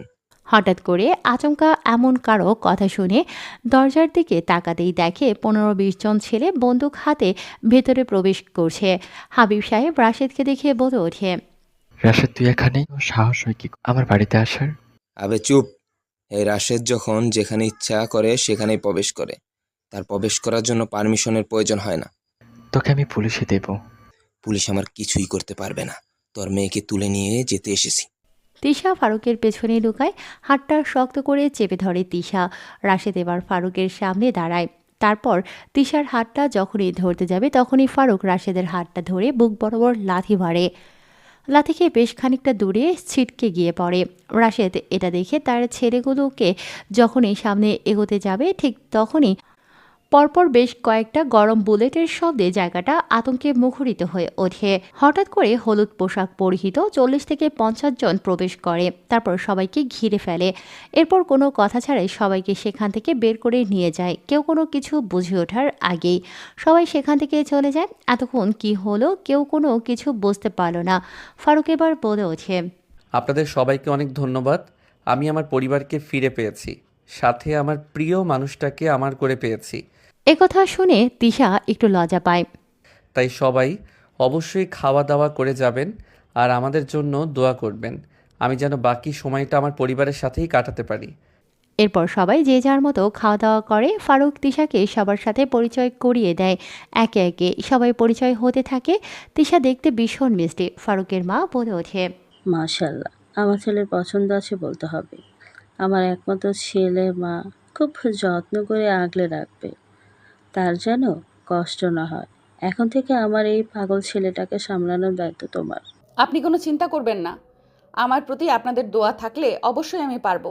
আমার দোয়া তোদের দুজনের জন্য সবসময় থাকবে। হ্যাঁ, আসো মামুনি।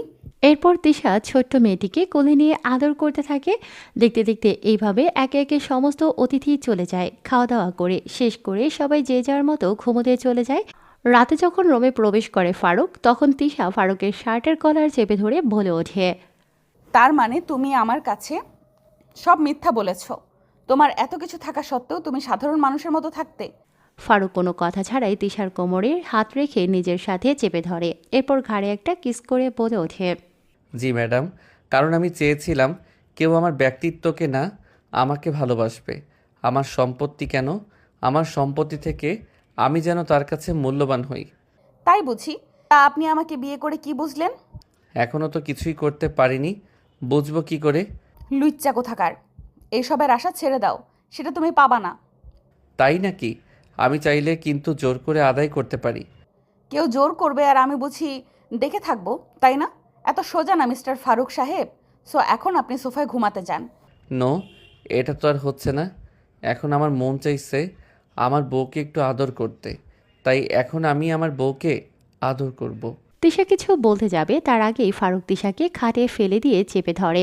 এরপর অনবরত ঘাড়ে, মুখে, চোখে, কপালে কিস করতে থাকে। সারা শরীরে এক শীতল অনুভূতি শিহরণ করে তোলে। শরীরের লোমগুলো খাড়া হয়ে যায়। তিশা ফারুকের চুলগুলো খামছে ধরে। এরপর দুজনকে পাগলের মতো আঁকড়ে ধরে হারিয়ে যেতে থাকে। দুজনকে ভালোবাসার মধ্যে আগলে নেয়। রাতটা তাদের রোমান্সের মধ্যেই কেটে যায়।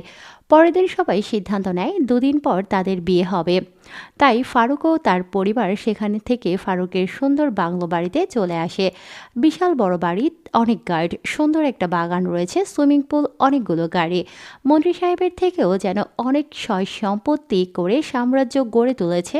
এটা দেখে ফারুকের মা বলে ওঠে, দেখেছো আমাদের ছেলেটা কত বড় হয়ে গেছে, নিজে প্রতিষ্ঠিত হয়ে কত কিছু করেছে। তাই তো দেখছি, অনেক বড় হয়ে গেছে ছেলে। দেখতে দেখতে একদিন কেটে যায়। বিয়ের কেনাকাটা থেকে শুরু করে সমস্ত কিছু ধুমধাম করেছে। সারা দেশে বিভিন্ন জায়গায় খাওয়া দাওয়ার ব্যবস্থা করেছে, কারণ সারা বাংলাদেশে রয়েছে ফারুকের কোম্পানি। ইন টোটালে ধুমধাম করে জাঁকজমকভাবে বিয়ের আয়োজন করা হয়েছে। রাত পোহালেই পরের দিন বিয়ে। ফারুক বাড়ি থেকে বের হয় গাড়ি নিয়ে। কিছুটা পথ অতিক্রম করে একটা গোডাউনের ভেতর প্রবেশ করে। এরপর সেখানে গাড়ি থামিয়ে গোডাউনের ভেতরে ঢুকতেই তার চোখে পড়ে চেয়ারে বেঁধে রাখা রাশেদকে এবং তার বাকি ছেলেদেরকে। ফারুক চেয়ার নিয়ে তার সামনে বসে পড়ে আর বলে ওঠে, দেখ, তুই এতদিন আমাকে খুঁজে চলেছিস আর আজকে আমি তোর চোখের সামনে, অথচ তুই কিছুই করতে পারছিস না। একেই বলে সময়ের খেলা। তুই অনেক অন্যায় করেছিস, এখন সব অন্যায় একটা শাস্তি, সেটা হচ্ছে মৃত্যু। ফারুক কোনো কথা ছাড়ে গরম পানি রাশিদের মুখের ভিতর ঢালতে থাকে। রাশিদের শরীরের ভিতরটা পুরো যেন ফোসকা পড়ে গেছে। এরপর ফারুক একটা ধারালো বরফ দিয়ে তৈরি করা কুড়াল হাতে নিয়ে এলোপাথারি কোপাতে থাকে রাশিদকে। এক এক করে সবাইকে ক্ষতবিক্ষত করে মেরে ফেলে। তারপর সেগুলোকে জঙ্গলে জানোয়ারকে খাওয়াতে বলে ফারুক সেখান থেকে চলে আসে। ফারুক গাড়িতে করে নিজের বাড়িতে যাচ্ছে, এমন সময় তিশা ফোন দেয়। ফোন রিসিভ করতেই বলে, কি মিস্টার, কোথায় আছেন? এই তো একটু বাইরে এসেছিলাম। এত রাতে বাইরে কি? একটু কাজ ছিল। কালকের জন্য আপনি তৈরি আছেন তো? কেন? না মানে ভাবছি কালকে একটা পুরো ফুটবল টিম বানাবো, কারণ বাংলাদেশ ফুটবল খেলায় অনেক পিছিয়ে আছে। ছি, তোমার লজ্জা করছে না এসব বলতে? তোমার প্রত্যেকটা অডিয়েন্স তো আর বিয়ে করেনি, কিছু কিছু অডিয়েন্স তো অবিবাহিত, তাদের সামনে এসব বলতে লজ্জা করছে না? হুম, একদম লজ্জা করছে না, কারণ তারা আজকে বিয়ে করেনি তো কি হয়েছে, কালকে তো ঠিকই বিয়ে করবে। ধুর, তোমার সাথে কথা বলাই আমার ভুল হয়েছে, থাকো তুমি, লুচ্চা কোথাকার। বলে কলটা কেটে দেয়। এভাবে দেখতে দেখতে রাত পার হয়ে সকাল হয়। পুরো বাংলাদেশে খাওয়া দাওয়ার আয়োজন করেছে। সন্ধ্যা হয়েছে, বিয়ের পর্ব শুরু হয়েছে ধুমধাম করে। বিয়ে হচ্ছে, বিভিন্ন সাংবাদিক রিপোর্টার এসে বিয়ের ভিডিও করছে, প্রচার করছে সারা বাংলাদেশ সহ পুরো বিশ্বে। এভাবে দেখতে দেখতে বিয়ের কাজ শেষ হয়। তিশাকে নিয়ে সবাই চলে যায় ফারুকের বাড়িতে। এরপর তিশাকে বসার ঘরে ঢুকিয়ে দেয়। তারপর ফারুককে নিয়ে আসে। ফারুককে ধাক্কা দিয়ে ভেতরে ঢুকিয়ে দিয়ে বাইরে থেকে দরজা আটকে দিয়ে বলে ওঠে, দোস্ত শোন, পুরো জীবনটা পড়ে আছে, একদিনে ক্লান্ত হয়ে যাস না। আর হ্যাঁ শোন, আমাদের মান সম্মানটা রাখিস, খেলার ময়দানে আবার হেরে যাস না। কথাটা বলে সবাই হেসে ওঠে। এটা দেখে বৃষ্টি বলে ওঠে, তোমার এসব বলতে লজ্জা করছে না? ওরে আমার লজ্জাবতী বউ, আজ তো আমাদের হবে রোম্যান্স। এরপর শাওন বৃষ্টিকে নিয়ে রোমে চলে যায় আর ইরাকে তার হাজবেন্ড নিয়ে যায়। জান্নাত তার নানু নানির কাছে গিয়ে ঘুমিয়ে পড়ে। বিয়ে করলেও একজন আর বাসর করবে 3 জন, বিষয়টা কেমন দেখাচ্ছে বলুন তো? ফারুক ভেতরে প্রবেশ করে খাট থেকে তিশা নেমে সালাম করতে যাবে, এমন সময় ফারুক বলে, তোমার জায়গা আমার পায়ে নয়, আমার বুকে। এরপর বুকের মাঝে তিশাকে জড়িয়ে ধরে আর বলে ওঠে, জানো তিশা, আমি শুধু একজন বিজনেসম্যান না, আমি একজন ভয়ঙ্কর মাফিয়া। অন্ধকারে আমার এক ভয়ঙ্কর রূপ। অন্ধকার জগতের মানুষগুলো দেখে আমাকে সবাই 3টা রূপে চেনে। অন্ধকার জগতের মানুষগুলো মেন্টাল ফারুক নামে চেনে, আর সাধারণ মানুষ চেনে ট্যাক্সি ড্রাইভার ফারুক হিসেবে, আর কোটিপতি বিজনেসম্যানগুলো চেনে ফারুক চৌধুরী নামে। আমার কোনো সমস্যা নেই, তোমার মতো ভালো মানুষ জীবনসঙ্গী হিসেবে পাওয়া অনেক মেয়ের কাছে ভাগ্যের ব্যাপার। তাই বুঝি? জি স্যার। হবে নাকি এখন T20 ম্যাচ? তুমি ক্রিকেট খেলবা তো ঘরে কেন আসছো? বাইরে যাও, সবার সাথে খেলো। ওই খেলা তো মাঠে হয়, আর এই খেলা হয় খাটে। কিভাবে? এইভাবে। এই বলে ফারুক তিশাকে খাটে ফেলে দেয়, তারপর তিশার উপর শুয়ে পড়ে। তারপর তিশার কপালে চুমু খেয়ে এক এক করে কিস করতে থাকে। পাগলের মতো তার ঠোঁট দুটো নিজের ঠোঁটে ডুবিয়ে দেয়। পাগলের মতো কিস করতে থাকে ঘাড়ে, মুখে, চোখে, কপালে। পুরো পাগল উন্মাদ হয়ে ওঠে দুজনে। দুজনকে আগলে নিতে থাকে। এক এক করে তিশার পরনে থাকা সমস্ত গহনা খুলে একপাশে রেখে দেয়। তারপর দুজনকে আরও আগলে নেয়। ধীরে ধীরে দুজনকে গভীরভাবে একে অপরকে আষ্টে পিষ্টে নিতে থাকে। ফারুক এবার তিশাকে বেডে শুইয়ে দিয়ে তিশার নাভির ওপরে কিস করে। এরপর একটা আঙুর ফলের তোড়া তিশার মুখের ওপর রেখে সেখান থেকে খেতে থাকে দুজনে। তিশার মুখের ভেতর একটা আঙুর ফল রেখে কিস করে সে আঙুর ফলটা বের করে খেয়ে ফেলে ফারুক। এরপর ফারুক ধীরে ধীরে কিস করতে করতে নিচে নামে। সারা শরীরে এক শীতল দমকা হাওয়া প্রবাহিত হয়, যেন কারেন্টের 11,000 ভোল্টের ইলেকট্রিক্যাল বিদ্যুৎ প্রবাহিত হয়। দুজনের শরীরে রোম শিহরিত হয়ে ওঠে। তিশাও কম না, তিশাও বেশ রোমান্টিক। সমানে পায়ে পাল্লা দিয়ে রোমান্স করছে ফারুকের সাথে। ফারুক তিশার পায়ের তালু থেকে শুরু করে মাথার চুল পর্যন্ত নিজের ঠোঁটের ছোঁয়া দিয়ে রাঙিয়ে দিতে থাকে। তিশাকে সারা শরীরে স্লাইড করতে থাকে। বেশ পরম সুখী মিষ্টি আদরগুলো উপভোগ করছে ফারুক। ধীরে ধীরে দুজনকে নিয়ে এক গভীর আবেশে প্রবেশ করতে থাকে, যেখানে সহজে কেউ চাইলে প্রবেশ করতে পারে না। ধীরে ধীরে দুজনকে গভীরভাবে একে অপরের সাথে মিশিয়ে নিতে থাকে। এমন সময় তিশা বলে ওঠে, এই দাঁড়াও, তোমার লজ্জা করছে না তোমার এতগুলো অডিয়েন্সের সামনে এসব করতে? বাতি অফ করো। ও হ্যাঁ, তাই তো। আমার প্রিয় অডিয়েন্সগুলো এতক্ষণ অনেক গল্প শুনেছেন, তাই এখন আমাদের একটু একা ছেড়ে দিন। আমরা ফুটবল টিম বানাবো। ততক্ষণ আপনারা চুপচাপ চোখ বন্ধ করে ঘুমিয়ে পড়ুন, আর যদি ঘুম না ধরে তাহলে বিয়ে করে ফেলুন। বাই বাই, দেখা হচ্ছে নতুন কোনো গল্পে। কথাটা বলে লাইট অফ করে দেয়। এরপর অন্ধকারে হারিয়ে যেতে থাকে। এভাবে রোমান্স করতে থাকে দুজনের ভালোবাসা এভাবেই পূর্ণতা পায়। পূর্ণতা পাক প্রত্যেকটি মানুষের পবিত্র ভালোবাসা, যেখানে কোনো স্বার্থ নেই, শুধু আছে নিঃস্বার্থ ভালোবাসা। ভালোবাসা তখনই পূর্ণতা পায় যখন দুজন মানুষের মধ্যে কোনো স্বার্থ থাকে না। নিঃস্বার্থভাবে যখন একে অপরকে ভালোবাসে, তখন ভালোবাসা পূর্ণতা পায়। এভাবে শেষ হলো একটি মাফিয়ার গল্প। গল্পটা কেমন হয়েছে অবশ্যই জানাবেন। চেষ্টা করছি ভালো করে নতুন গল্প দেখার। নিয়মিত আমাদের এই মিঠুন স্টোরি চ্যানেলে নতুন গল্প আপলোড করা হবে, তাও আবার নতুন গল্প। তাই নতুন গল্প সবসময় নিয়মিত শুনতে চাইলে আমাদের চ্যানেলটিকে সাবস্ক্রাইব করে আমাদের সাথে থাকুন, যাতে সবার আগে আমাদের গল্পটি আপনার কাছে পৌঁছায় এবং প্রথম কমেন্ট যেন আপনিই করতে পারেন। আর হ্যাঁ, অবশ্যই আপনারা যদি কেউ গল্প লিখতে চান তাহলে আমাদের ভিডিও ডেসক্রিপশন বক্সে দেওয়ার নাম্বারে যোগাযোগ করবেন। কেউ যদি আপনাদের জীবন কাহিনী কিংবা ভয়েস করতে চান অবশ্যই আমাদেরকে নক করবেন। ধন্যবাদ সবাইকে এতক্ষণ পাশে থাকার জন্য। আশা করি আমাদের গল্পগুলো আপনাদের কাছে ভালো লাগবে। যাওয়ার আগে একটা কথা বলি, চ্যানেলটিকে সাবস্ক্রাইব করবেন, কমেন্ট করবেন, লাইক করবেন এবং ভিডিওগুলো বেশি বেশি শেয়ার করবেন। ধন্যবাদ। আসসালামু আলাইকুম। সমাপ্ত।